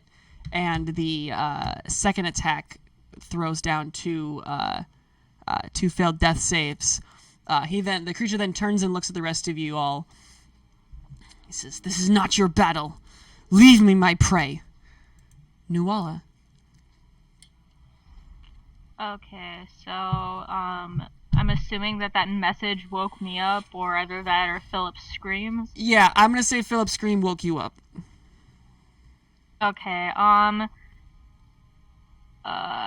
just quickly gonna grab my I'm gonna grab my Galadrim blade really quickly, and then I'm gonna. Do I know where it came from? Or... you know where Philip sleeps, so yeah. Oh, I guess your door is shut. Rotating this real quickly. Yeah, you would know that it's just across the hall. Okay, yeah. So then I'm just gonna.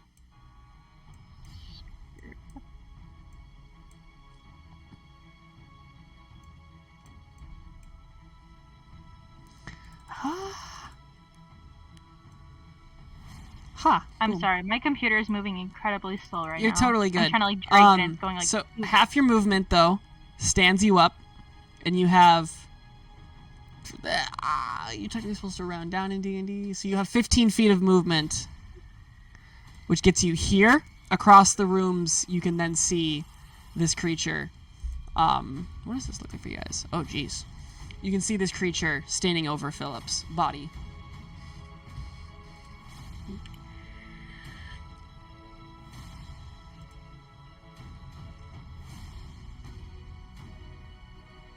You still do have your action / bonus action. You need a dash to get into the room from where you are, but yeah.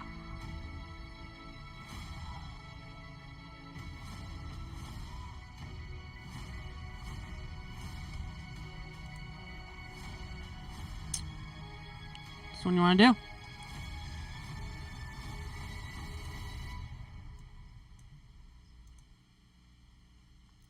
Are you there? Shoot, I forgot I have press to talk on my computer. Okay, yeah. Yeah. So I will, with my action, just cast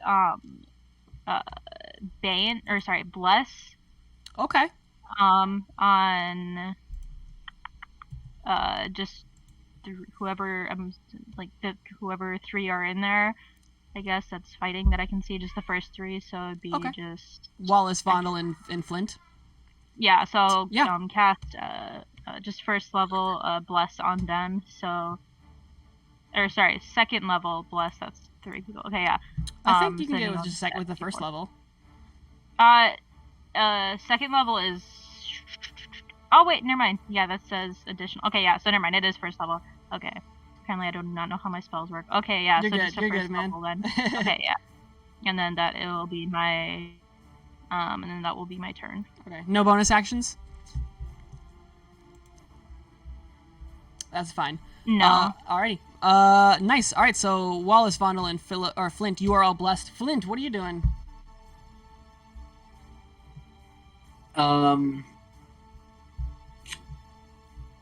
I never asked this question yet because I haven't used this. Nature's Guard, would that hurt my teammates? It says I'm immune to it.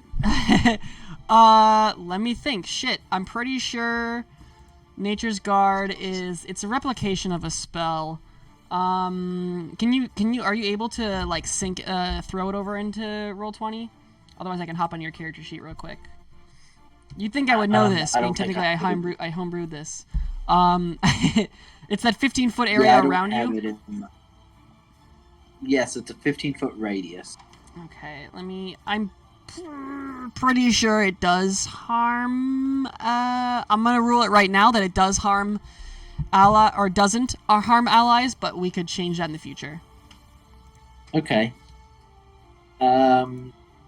So that's an action or bonus action, or is that just something I can do? Advantage, Nature's Guard. If you end your turn without any movement. Oh, if you end your turn without using any of your movement, you can choose to have the land around you form a guard in a 15-foot radius.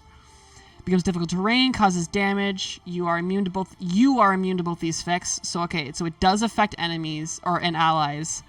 And this effect lasts for 1 hour. You can use this feature once per long rest, regardless of your favorite terrain or short rest. So yeah, it will affect allies, but it also happens at the end of your turn. Okay.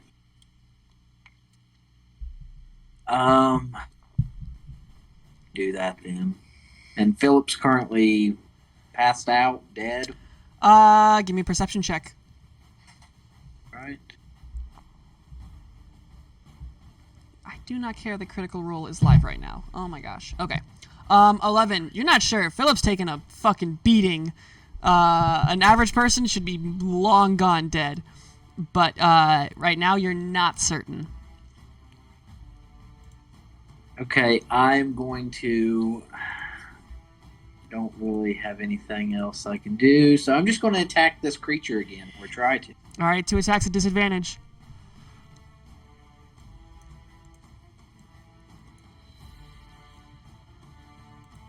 Uh, 15 unfortunately does not do it. It's hard to make out exactly where this creature is. Or not where the creature is, where an opening in his space would be.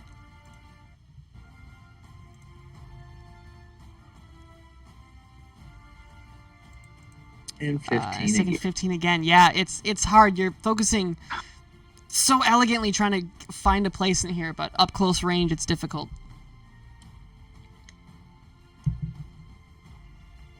Well, that's my action.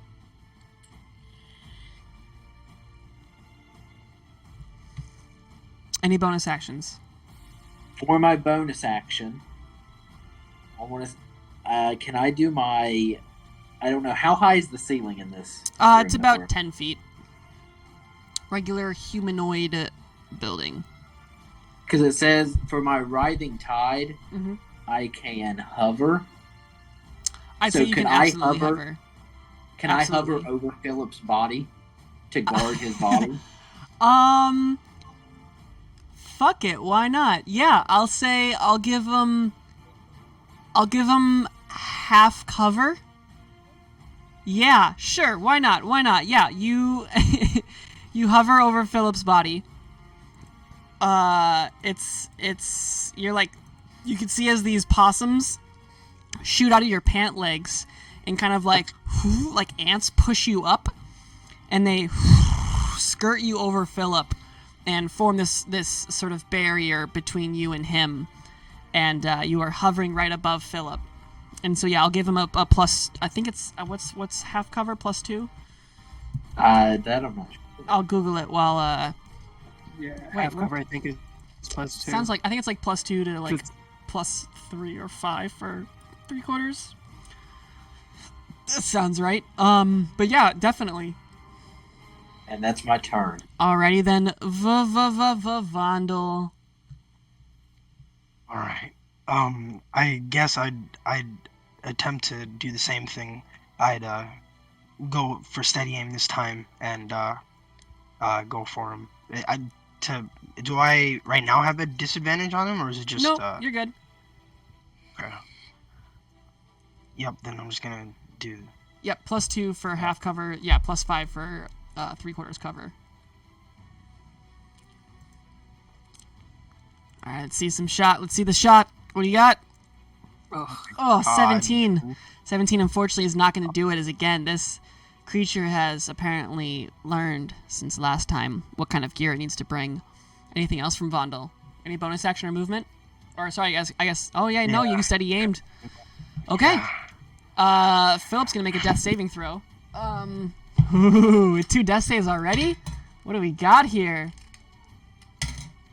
Okay. Sounds good. Wallace. Wallace will, okay, let's see, 5, 10, 15, 20, 25, 30 will get here, and kind of like baseball sliding into home base, will cast a 2nd level Cure Wounds on my boy Philip. Fucking Philip. Okay. Okay, let's see. 2nd level wounds. Come on. 18. Okay. Nice. All right. Very nice. Philip wakes up once more, very confused, bouncing between the barriers. What is going on? Anything else? Any bonus action movement? Bonus action. That was all my movement. I will bonus action use Bardic Inspiration on Vondel. Okay. And say, one more shot, Vondel. You can do it. Sounds good. All right, Vondel, you are inspired. This creature starts breathing heavily. What's he got here?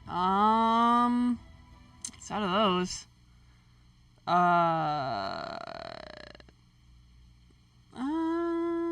Yeah, he's gonna make. He sees he casts some sort of speaks some sort of arcane words and turns to you, Flint. He says, "Out of the way, Ranger," and then makes 2 attacks against you. Oh wait, he's supposed to be sorry, 3 attacks. I keep reading that. 23, I think, will hit you. Yeah. And then I need you. Oh no, it just happens. Okay. And then so that's 9 slashing, and there is then 9 radiant damage, and you all see as Flint starts emitting this sort of aura of bright light in a 5-foot radius around him. I'm gonna go to the back. There we go. He's gonna start bright light. I don't know if this is gonna matter, but it's gonna make accurate sense just in case. 2nd attack misses. 3rd hasted attack does 26. Nice. So it's another 14 slashing against you. So that was Flint. 9, and 14? Yes, I believe the 11 misses you. I could be wrong about that. I don't think so. It does miss. And the creature calls out, "I will do this until it is set right." Nuala. Okay, now I am go.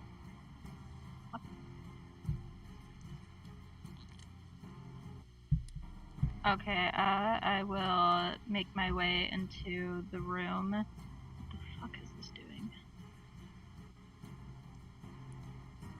Oh man. That's rough. Ooh. I'm quite literally about to throw hands with my computer. You're good. All right, I'm assuming you're moving. We got 5, 10, 15, 20, 25, 30. 35 gets you 10 feet away from this creature. Just shy. Okay. Oh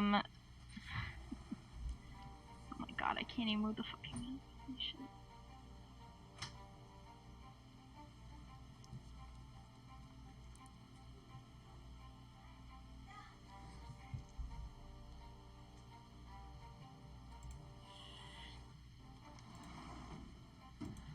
You have action and bonus action still. Is there? Yeah, sorry, I can't see the map right now, so it's just. Okay, well, is there anybody within, like, any of, like, my people, like, any of my, like, allies within, like, touching distance of me? Yeah, Vondel's within 5 feet of you. Hello. Okay, yeah,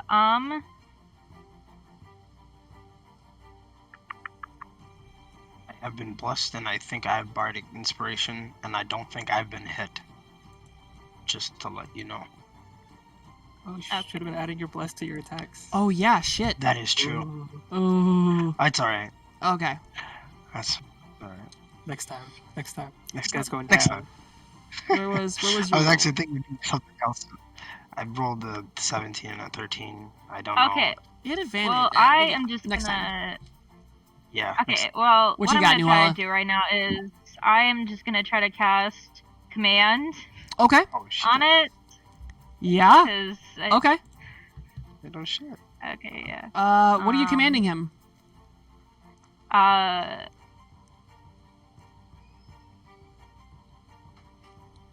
I am gonna say grovel. Oh man, taking one out of Loriak's book. Does this guy have? No, of course he doesn't have that. Why would he have? Why would he have that? Okay. That is gonna be. Ooh, that's an 18. You command out grovel to this this creature, and it turns to back, and it just kind of gives you this like. You see as his head does the little shake that happens when you try to throw a spell on somebody, and it just gives this wicked grin as you can see this almost skeleton face that's just a husk of humanity, and it kind of gives this horrible grin back at you. Any bonus actions? Okay.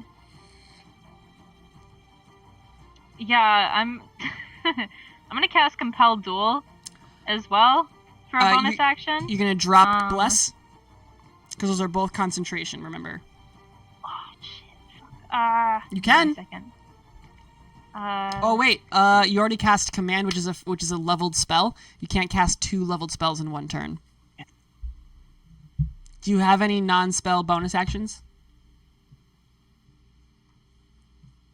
No. All right, I think that unfortunately might be it.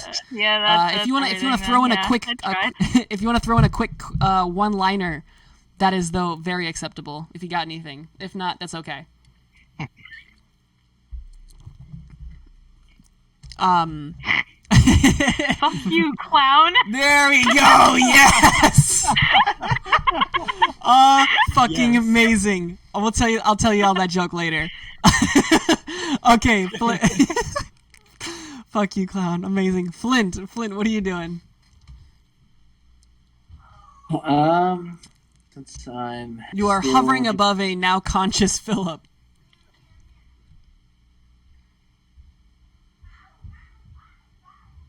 I want to try to attack again this creature. Okay, give me 2 attacks, disadvantage.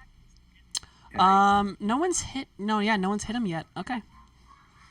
I did notice that I forgot to level up my character sheet in roll 20. Okay. So this only has a 3 on my proficiency bonus.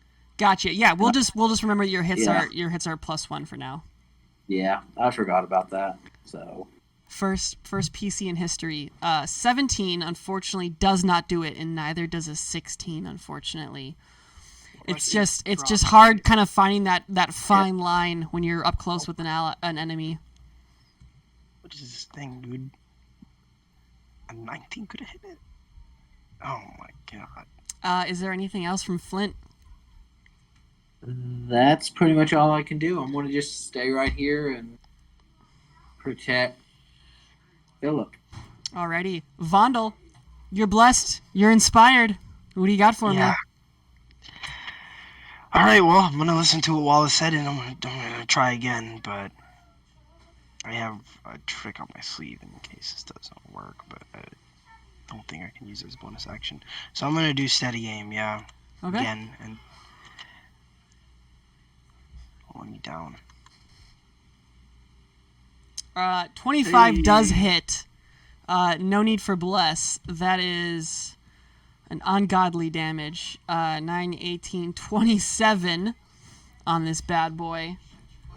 Yeah, that hurts. It's surprised that you actually got a nice shot in. Oh, speaking of which, I need to add... we're just going to use this. Hump. Oh, maybe I shouldn't have... okay. And he's going to make a concentration check on his spell. Yeah, that's what I thought. 19. 27 divided by 2. Yeah, he's fine. He is concentrating, but he grimaces though. As you can see, he feels that pain. It's a struggle. Well, Anything... what I Go ahead. What I've noticed that he, like, with concentration, is there anything that, like, odd, like, visually you'd be able to see that make to hold on to concentration, or is it just like how would I know if they had a spell on them? Would I just check for it? I would say you haven't seen this spell, but I would say that there is a slight shimmer. You can see the way this creature moves. You're unsure if it's a spell that causes it to move and react so fast, or if it's just the creature's plain ability. You're not actually no. Fuck it. Give me an Arcana check. What am I doing? There's a whole skill for this. Give me an Arcana check. I'm gonna say the DC on this is gonna be only 14. 22. Yeah. You are certain this creature is concentrating on a spell. Okay. Good. I think I know. Oh, my music stopped. Oh God. Good. How dare I? All right. I'll look up that hideous laughter real quick. Oh man. Alrighty. Anything else from Vondel? I mean, yeah, I just kind of grin as well, right back at him, and I just say, "Hey, I hit you. The next shot, you won't be standing for it." Ooh, fighting words already. Fuck, Philip. Philip goes, oh well, goodness. Oh geez. He rolls over onto the ground, picks up his blade, and you can see as whoomph, it bursts into flames, and he stands up and takes some motherfucking shots at this bad boy. I think Philip has 2 attacks. That sounds right. Oh, that's a crit! You'll love to see it. Nice. Okay, so it's 10 plus 8, so that's 28 on this bad boy. Very nice, Philip. Although I don't know if this is rolling correctly. No, it's not. Okay. Well, he's rolled a 4 and a 4, so I'm just going to roll 2 more d8s to adequately correct that. That's another 9. This guy's going to make 2 concentration checks for those hits. Where's Con? Here we are. 26, 24. Yeah, he's doing fine. He's okay. He's struggling, but that hurt a lot. And Philip is like, "What are you doing here? Do you know who my father is?" At which point, not Aaron, but a different person, because I'm just using his token because I forgot to make one for this. He's probably got 30 feet. 5, 10, 15, 20, 25, 30, 35, 40. You all notice as Mr. Alexander Barrington charges into this room with a shield and a longsword at his side. Charges into this room. 5, 10, 15, 20. Gets up here right next to this creature and just shield and sword in hand. Otherwise, he's just wearing a nightgown. Just kind of calls out, "Back away from my child!" Wallace, what do you got for me? So everyone's like up around this dude, right? Mm-hmm. Looks like the big Wallace man. will take a step back and away, Okay. taking an attack of opportunity if it comes. Sure does. He makes that attack. Yeah. It's a 25 Ooh. for, I don't think it's actually 20 damage. Oh, that's 20, actually it's 24 damage. I don't know why it's not doing adding the modifier, but that's 24 damage. 24. That's fine. He'll take the hit and kind of stagger to the wall over here. So that's 5.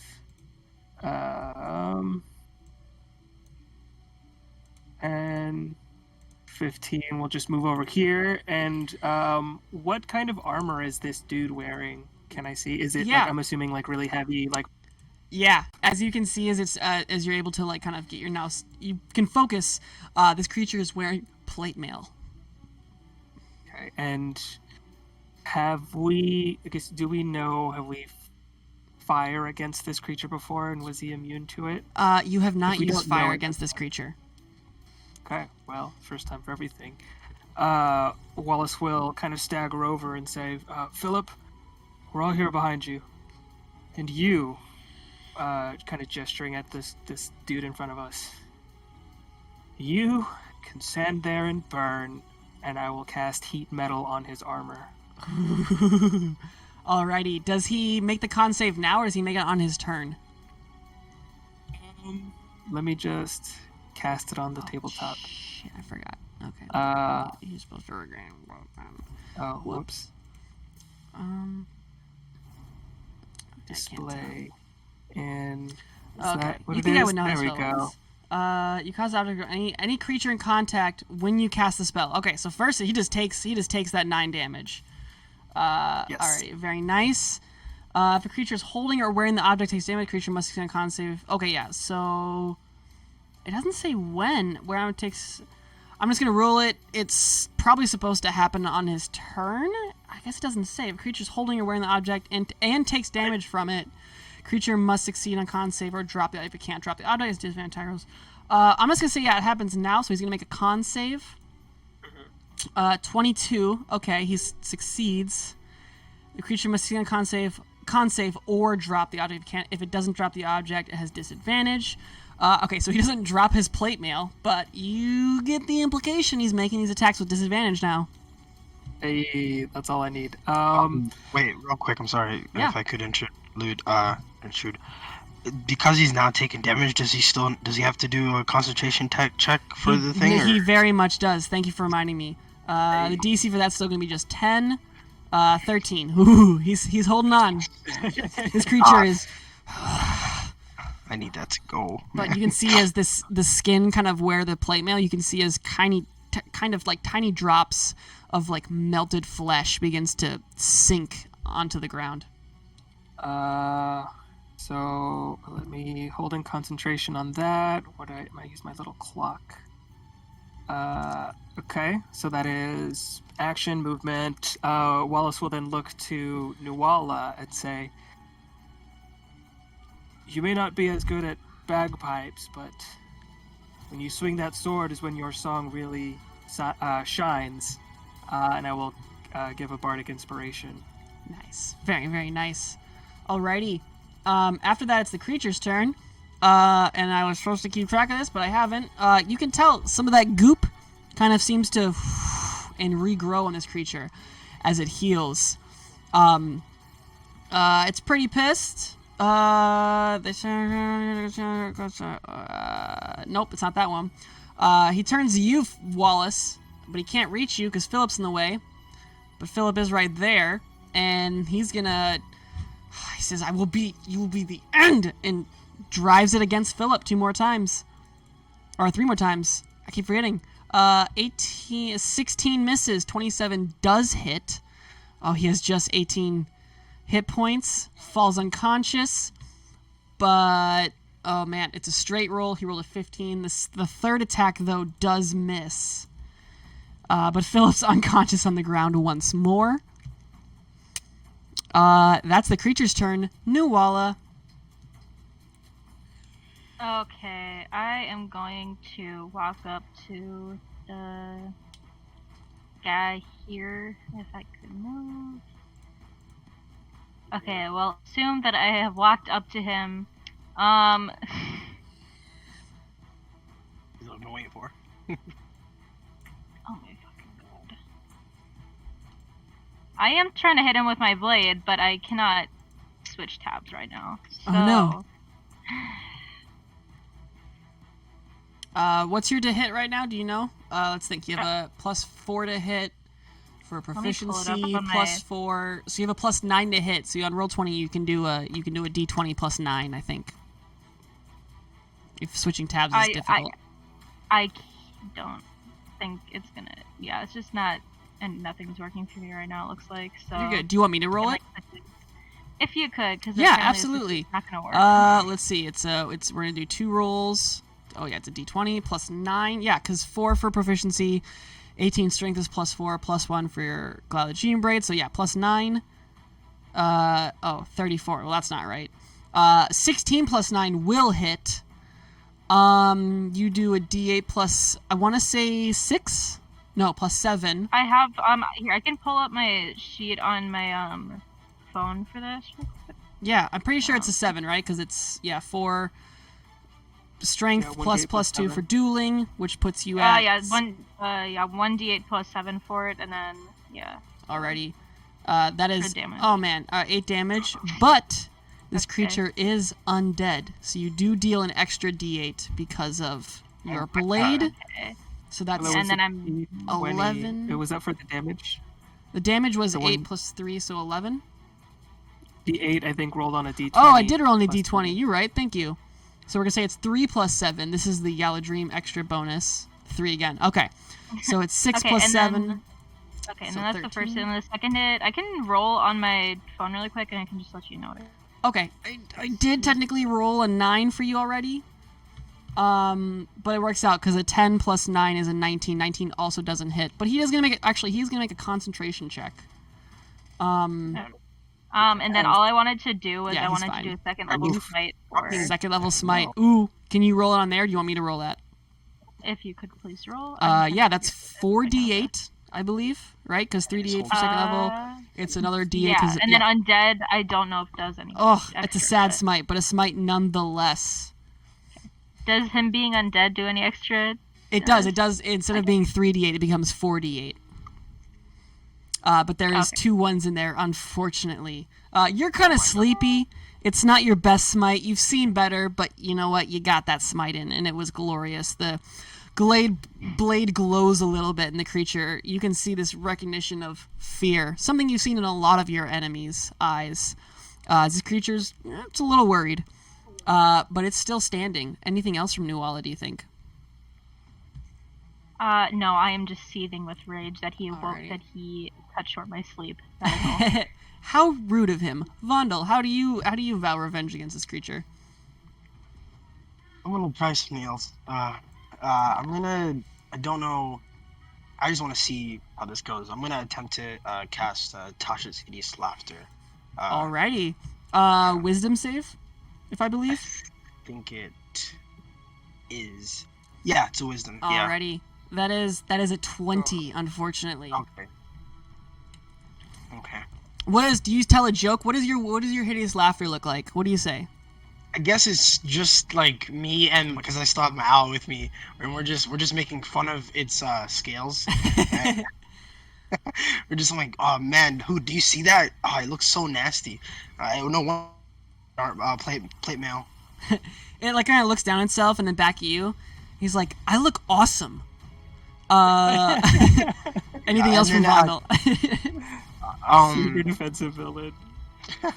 Yeah. So that was my action. I have my bonus action movement. You do. I think.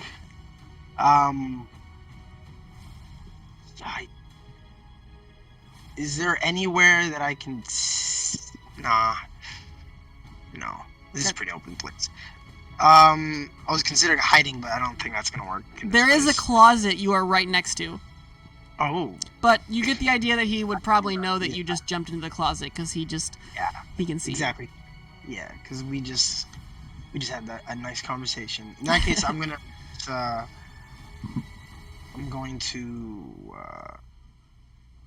don't think I'm gonna move. I won't do anything with my bonus action. I'll do it on my next turn. Alrighty. Flint. And Flint, we keep forgetting you are blessed, Flint, so don't forget some D4s on these rolls. Flint, what are you doing? Is that the attack roll or the Yeah, damage? attack roll. Oh, okay. That's Yeah, cool. we both keep forgetting about it. So, bonus action, I'm going to use Zephyr Strike. Okay. So, and I'm going to move just back here. Okay. Then, and that gives me advantage on my next attack.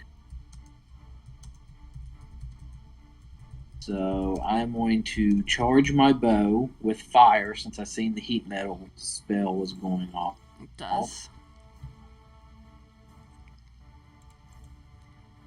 So, I will charge that with fire and I will attack twice at this. It's just advantage on the one attack, though, I believe. Is it advantage? I mean, sure. Yeah, that sounds fair.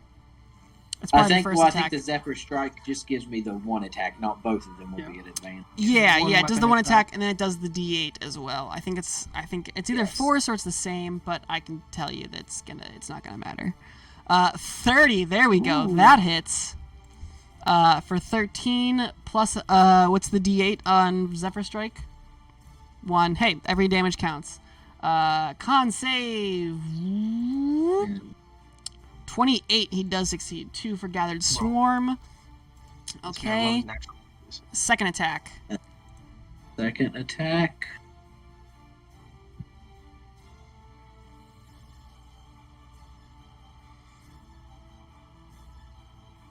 23 does also hit for another 11. Oh, it's brutal. Another 11 fire damage and another con save. 22, he's still doing fine. He's focused. He's here for the kill. But he's starting to look real hurt. There's a lot of flesh missing. Anything else?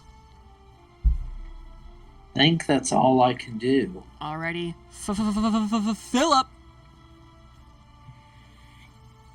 Philip's unconscious, right? Oh yeah, fuck, you right. Oh. D20. What do we got here? No, he's alive. Holy shit. Okay, 1 second. This is where we tune out, and Philip knows that he died and has to give us his last words. I'm gonna take a picture of this to send to the group chat. What's up?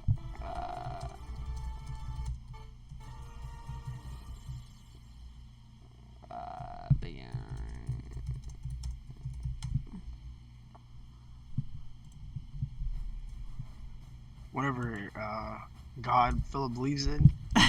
Yeah, Philip, what God do you believe in? He's like, gotta be questioning. I got this question. Yeah, okay, I'm pretty sure Like, this is. telling Oh you yeah, how you're I need to fine. do this now. I don't have an To the point where images they- chat. But I'm gonna send that to the group chat.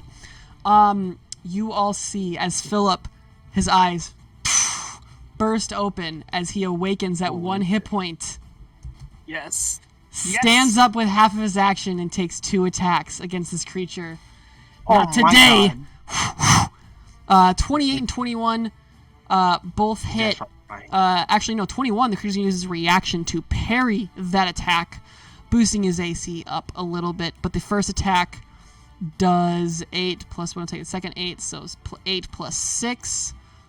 So 14 radiant damage against this creature, who makes another concentration check on his spell. 25, yeah, he's still fine. And Philip heavily breathing, again, also I'm assuming in a nightgown. That looks really good, though, of course. 2 of these blades at the ready. Aaron, it's not Aaron. I need to rename this character token. Alexander Barrington comes at his kid. And by comes at his kid, comes at to his kid's defense. Makes 3 attacks. Good on you, Alexander. 2 attacks. 22 does hit for 12 slashing? Yeah, 12 slashing damage. Is parry for the 1 attack or for the rest of the turn? Parry, nope, against 1 melee attack. Got it. Okay. Yeah. So it takes the 12 damage, then he makes the con save on his armor. 19, yeah, he's fine.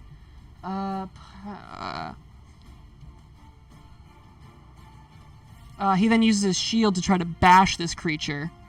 26, nice. You see, oh yeah, sorry, he would have stepped forward to do this because he had to be. Moves him forward, bashes him, and then steps forward, trying to interject himself between his son and this creature. For 4 plus 6, so for another 10 damage. And stands firmly against this creature. Says, you came into the wrong house. Wallace. Wallace will, Oh, wait, hold up. Behind... If the target is pushed within 5 feet of the creature, the target provokes an opportunity attack from that creature. Philip gets an opportunity attack. 1 second. I need to know how this goes down. And because of Philip's sword, Philip gets 2 opportunity attacks. Fun fact. It hasn't come up yet. Whoa. But yeah, that's part of his level 8 upgrade I gave him, is he gets 2 opportunity attacks. 11 unfortunately doesn't do it, but 19 does. So 8 plus another d8. Oh wow, 14. So that's 15 damage. Okay.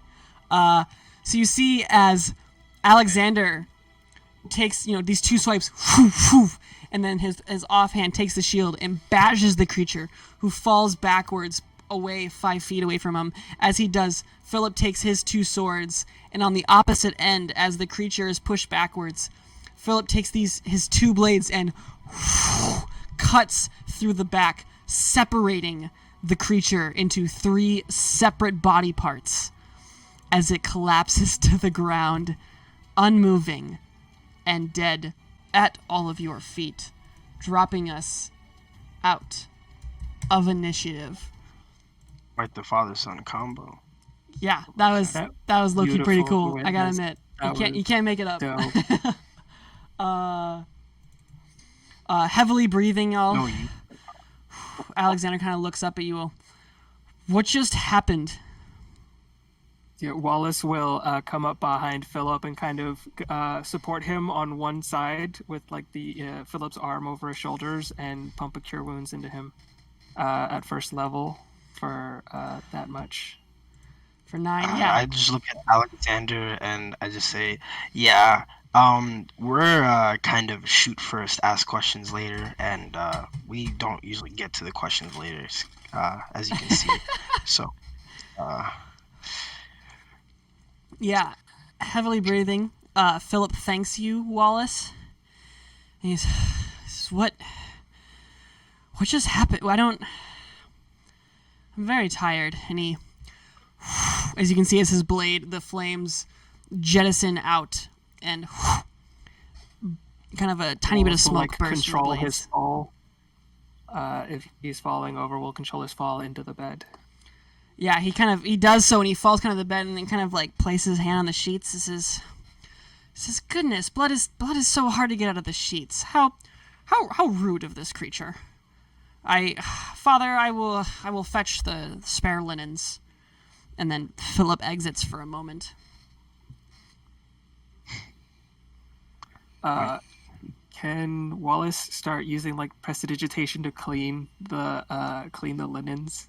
Yeah, fucking like, magic. Evaporate the blood. Yeah. Just as like he's tidying up to keep busy, kind of thing. Yeah, full Mary Poppins. Mindedly starts. Yeah. Yeah, full Mary Poppins. You just kind of snap your fingers, and the sheets are pristinely cleansed. He's like, as if no one was ever here. Back and forth. Yeah, like a feather duster, and like he's dusting hair, and it's just like sweeping off, like sweeping with his hand. Oh shit, that's actually extra funny. I forgot Philip has prestidigitation. Philip could have done that.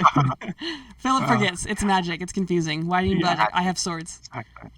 Counterspell this. You fell in and out of consciousness, and you're worrying about linens. Yeah, that's very Philip. I will argue that's very on brand for Philip. Yeah, 100%. That checks out. Oh yeah, and he's no longer. You're no longer emitting light. I guess, yeah, I would, Vonda will just go up to like whatever remains of the body and try to make out anything in terms of identification or just anything he can, because there's no way that, and I mere maybe minutes of just coming here, this were to happen, like after having that encounter with Dagmar, thinking like, was this like someone of maybe Dagmar's connections, or just some random guy just sent to kill Philip? Yeah. You as you kind of start making your way over to the creature's body, you see as oh shit, what the fuck is Philip's mom's name? There's too many names to keep track of. Oh my god. Philip's gonna message the group chat, be like, it's blah blah blah, because he's a master of, hopefully a master of the Barrington. That's Eliza. I want to say Eliza. Yeah, is it Eliza? Yeah, Did he message? Yep, it's Eliza. Thank you, Philip. Eliza, the gracious Eliza, the glorious Eliza, rushes in her bedrobe, and has Alfred behind her, and what is the noise? What happened here? And she rushes up. And she's goodness, blah blah blah, and Vondel, you're kind of inspecting the body. What are you looking for, Vondel? In terms of because I don't know if there are any identifying, like, any identifiable markers that I would know from the Thieves Guild. But, you would know.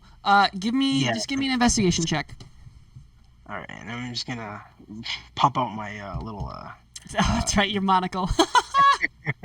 I'm like, the minute seeing, whatever it's called.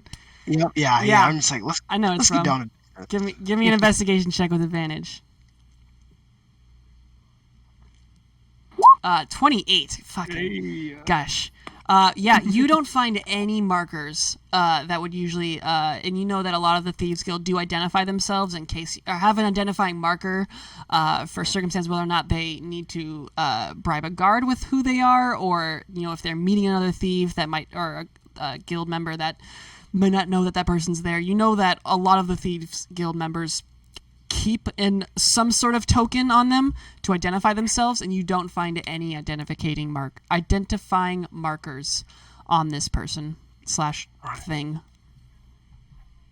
I guess I'd just say to the rest of the group, like, it's nobody I know, and I just back away and let everyone else look into it. Mm-hmm. And Nuala, you can distinctively know that this is without uncertainty an undead creature, as you saw the reaction to your holy paladin energy. You are certain this is an undead creature, or was an undead creature, I guess. Okay.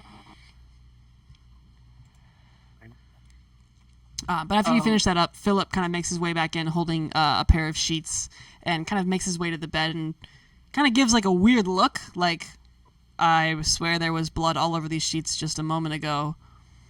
And has kind of confusion before, okay, and kind of sets the sheets down on the nightstand next to the bed. So what did you what?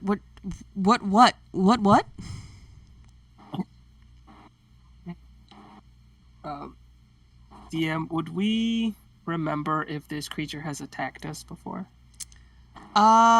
This creature does not look like, you kind of have the idea of what undead look like, but it does not look like any undead you've encountered before. Or at least, there's no identifying markers there, like, we fought this one before.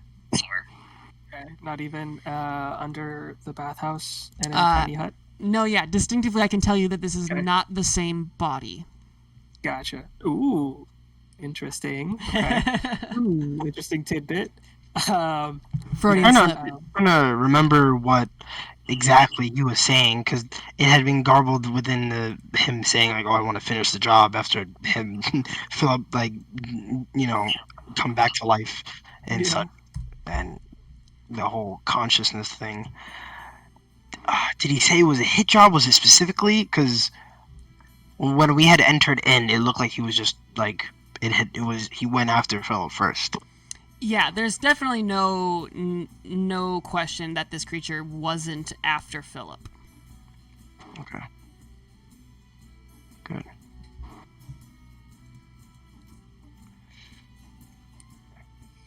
Okay, well, I just gotta figure out why.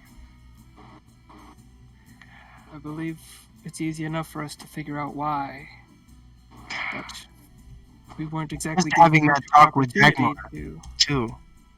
Yeah, we weren't exactly given much opportunity to show that we're keeping our noses clear, unless Dagmar has agents in the Colosseum proper.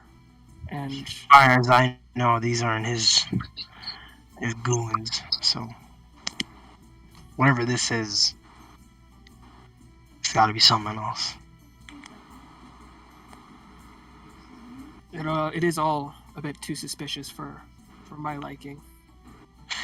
Are there any, like, as I'm probably just looking around the room in general, is there any place that looks like he, like from place of entry came through, or was it just like he was just there? Yeah, give me like a muck or... Give me I'll say this can be either investigation or perception. Either one. Yeah, if it's Vandalite, I have a feeling it's going to be investigation, but yeah. 28.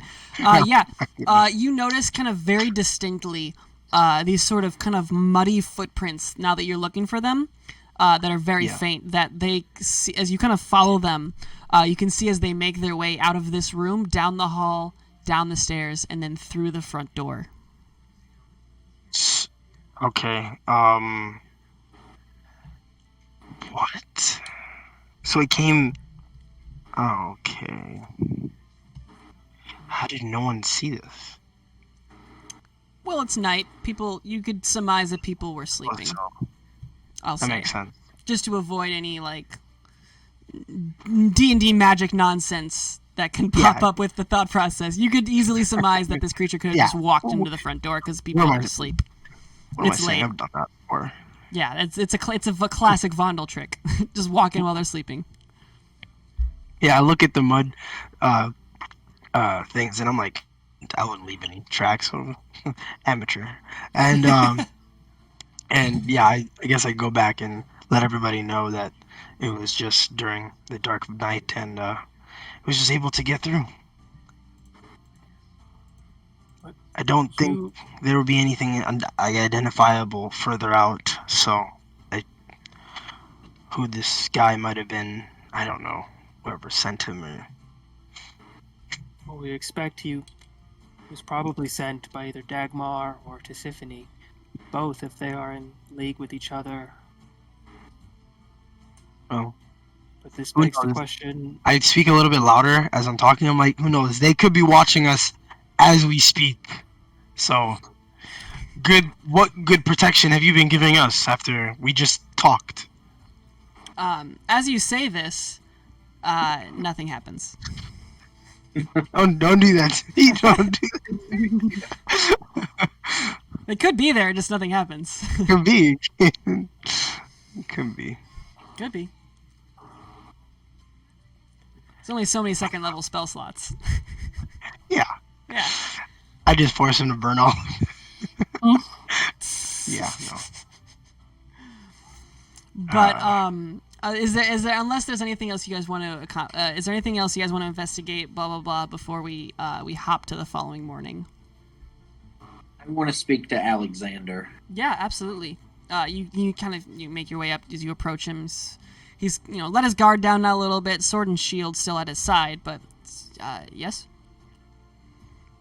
This is not the first time your son has been specifically attacked while we've been out. Someone is hunting him. Do you know anything about this? He kind of looks at Philip, and Philip does one of those, I don't know, kind of head shrugs. I mean, I can't think of anyone specifically. I wouldn't guess Dagmar would be behind this because we've been fully cooperative. I mean, and he kind of like leans over. He's like, has there been anybody else that my son has angered, or has there been anyone that you have angered? I mean, I feel like there's probably a lot of people that I've angered, but not to a degree that would warrant someone sending an undead creature to my home. It does seem fitting that someone with a vendetta against you, Alexander, would be more likely to go after your son. That is, if the death of Philip is what they were after. Otherwise, wouldn't they have kept him alive? I would have expected that he'd be kept alive if that was their intent. No, the line of questioning is not going to help us get anywhere. I assume we just maybe keep our guard and do night watches to prevent this from happening. We know that Vondel doesn't have ownership of his own soul. You didn't by chance happen to sell Philip's soul, did you? Goodness, no, of course not. I'm going to insight check that. Yeah, go ahead. Yeah, anybody who wants to. Yeah, I don't know if that's even how that works. 13. Yeah, what you got? That should be a Vondel? 14. 14, yes. Oh yeah, you are proficient in insight. 11. Yeah, hard to read, but he doesn't seem to be lying. He doesn't give any tells. I kind of just like interject. I'm like, from my experience, I'm pretty sure one way specifically might have been just to do a deal, which is what I did, and I say, if it was forcibly, then we would have considered the soul coin route, but I don't think that's what happened here. Yeah, you would have learned in your investigation check that there was no soul coins on this on this body.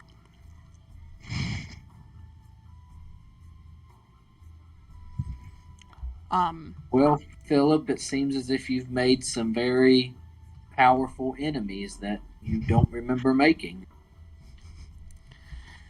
As well, if with somebody as such swordsmanship skills, we did, slay a few, I guess, people back down in Brackengruff who could be upset with me. There were, of course, the dragon that I slew, of course. I did ever so valiantly, Father, of course. This mighty beast. It was quite impressive. Goodness, what other achievements have I had? And you kind of see as he starts trailing off into thought. I'm like, I see where Philip gets his traits from.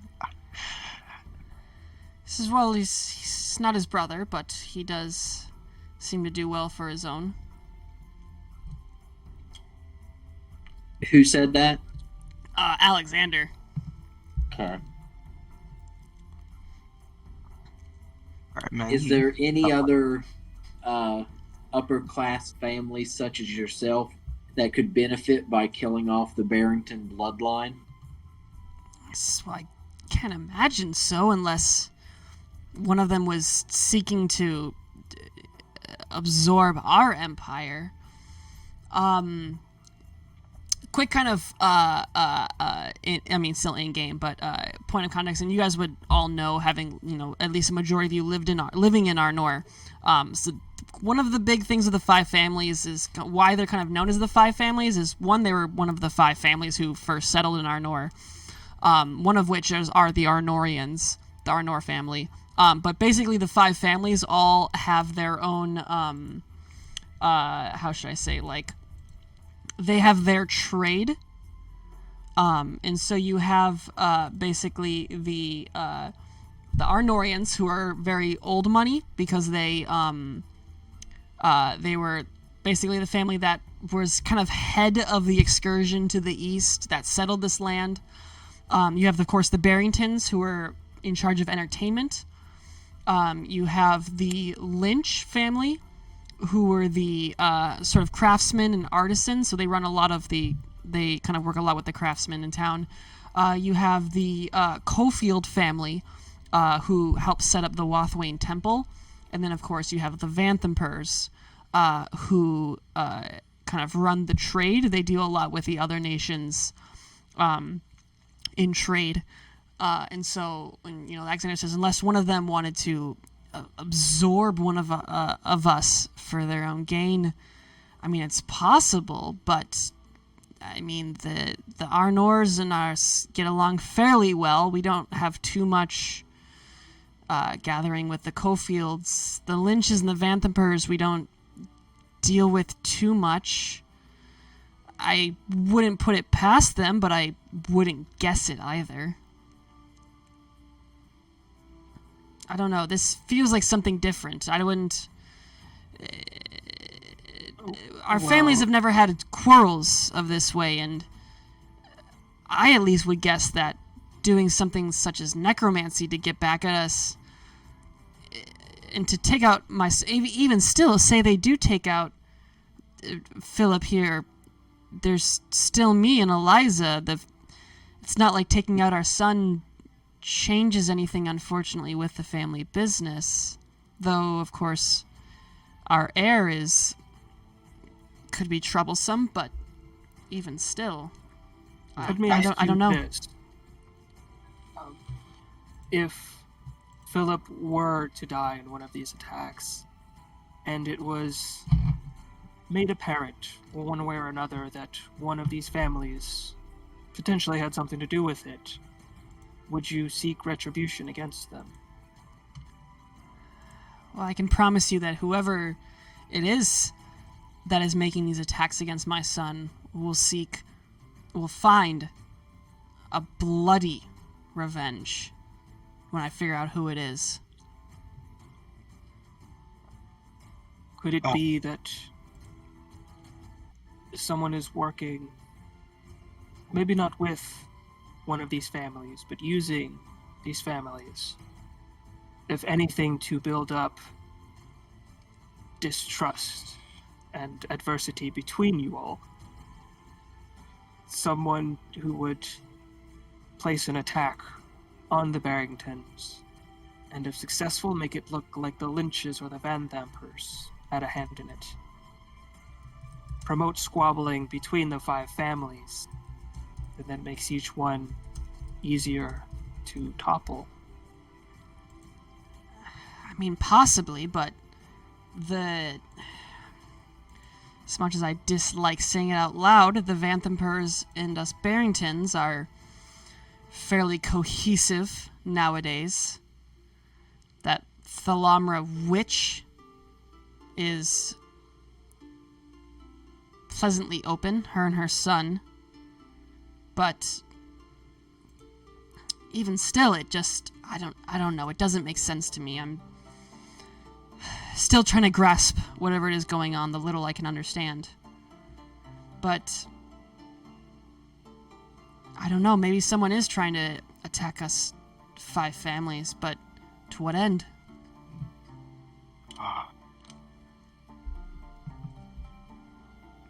We know that the Barringtons have had a run of bad luck in terms of their finances. Do you know of any of the other houses that have had the same dealings? Have come upon tough times? No, so far we were the only ones that fell to such circumstances purely because the Colosseum was our main source of income, and with the majority of our performers having to travel over the mountain to fight in the war, it forced us to close down the arena, which then of course brought on our poor income. But even with the other sources that we have at our disposal, the theater and as such, we were the only ones who were hurt by the war, unfortunately. Others minorly so, but nowhere near the extent that we suffered. If they did, they didn't speak of it. Okay.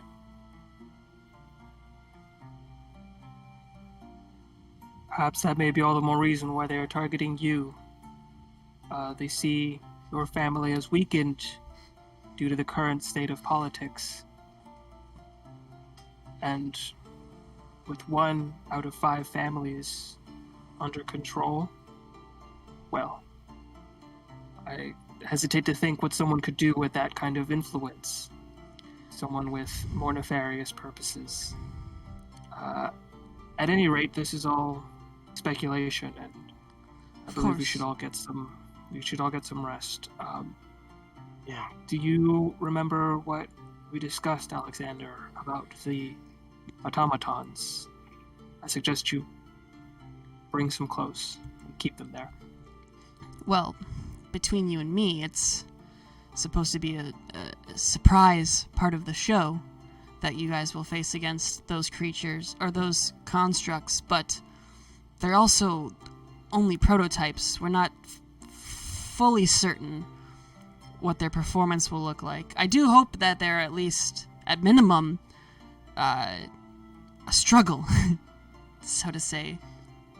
But I will speak with the Academy about possibly procuring a few added sentries. But the one thing you said that kind of spoke to me is, even if our family was with our, and he kind of pauses. You can see, like, it's almost like he struggles to say the words. With our struggles, our current alliance with the Vanthampers, I feel, would have us relieved of such troubles as the ones we find ourselves in tonight. After all, in our cooperation, we do have protection. Whoever attacked Philip, I don't think it has anything to do with the Vanthampers or Dagmar. This at least to me seems like something else. I can confirm this. Yeah, this. It's best to keep our eyes open and maybe have to protect ourselves for the time being. But as the young dwarf said, Wallace is correct. We should all attempt to get some sort of shut-eye. We do have a big day tomorrow, after all. And as he says this, Aaron makes his way into the house and into this room, seeing everybody gathered in here. Goodness, why are you all up so late? This is... And he kind of sees the corpse on the floor in the corner. He says, goodness, what did I miss? Nothing much, just undead. Oh, good, more of that. That's great. That's good to hear. Yeah. Super cool. You should tell me about it in the morning, because I am so tired. Yeah. Yeah, Right. long day. Long day. Would it be pertinent to suggest the dome for all of us here? I don't anticipate that we would get attacked a second time this night, but I would feel better about it if, as Vondel said, we take the night in shifts and stay close to each other. Aaron speaks up. Yeah, I can do that. Just give me a couple minutes. And he sits down real quick, to start doing his ritual. DM. Yeah. I was gonna ask, does the estate have like guards? Do they have any security posted outside, or? They do not. There is the general group of soldiers that do walk the streets. I see. But for the most part, attacks in the upper district are pretty rare because someone would need to get into the district first to even attempt an attack. And so that would require somebody to pass through the gate, as so to speak, the archway. Yeah. And so, so because of that reason, everyone sees the town guards almost as personal guards, and in the upper district, it kind of works that way. Why need added protection? Yeah, got it. All right, that makes more sense. DM. Yeah. Way back when we fought Uladale in Ornor, it was in like the morgue, I believe. Oh, in the mausoleum. Is that what you're talking about? The mausoleum, yes. Yeah. Yes. Is that in the upper district? No, that is in the lower district, if I'm correct. Okay. I'm like 99% sure. Let me pull up my notes while you guys do whatever you're doing. I gotta pull up my map. I'm trying to remember what Dagmar said about flames in town. I thought that might have been a joke, but I have insight of Something that. about won't be laughing as the town like roils in flame or something. Yeah. I should have incited that. Damn it. But the Cairn Mausoleum, I just checked. It is outside of the town of the upper district's gates. It is on the north side of Arnor. I actually have a map. I don't know why I've never sent it to you guys. Actually, no, I know why, because you guys never bought a map. But then I also think about how silly that is, because why would you buy a map to the town you live in? Well, actually, you download the app. That's what you do. I will send the map into the Discord later sometime. $5. Yeah, you got a $5. It's part of the DLC to this campaign. Exactly. It's $5 for the map. Oh my god. I'll just have the free aftermarket bus app. Yeah, It's the Arnor DLC. Flint is a tightwad. That's why he's learning to make his own maps. Smart. It's so expensive. You can start selling your own maps. It's genius. I have that map somewhere. I'll figure out where it is. There was no cartography family. This is true. This is you might guess that might be under trade. It could be under artisan. Who knows? Up to Darkwind maps. Oh, for all your map needs. I only have a numbered version. I'll send you, I guess, the numbered version. But yes, there is. Oh God, there's so many. I have too many folders. But yes, the Cairn Mausoleum, Mausoleum is outside of the Arnor city gates, and is yeah, they would have had to pass. In theory, would have had to pass through that gate. Okay. But unless there's anything else anybody wants to discuss, Alexander speaks up. I think it is time that we adjourn for the night. Of course, like I said, we do have a big day tomorrow. Yep. Yeah. We do. All right, very well. Well, I wish you all a good rest of your night. Sleep well, and adieu. And he retires to his bedroom with Eliza. Your boy Alfred returns to his bed.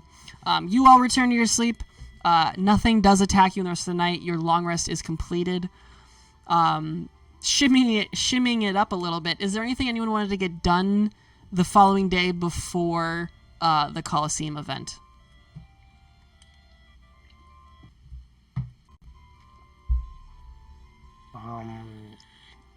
All I can think of right now is Wallace would like to just get together with Aaron in the morning to figure out a plan for Smalls, to discuss permanent, just to see kind of where his thoughts are on that. But we can we can run that at a session. But yeah. Otherwise, cool.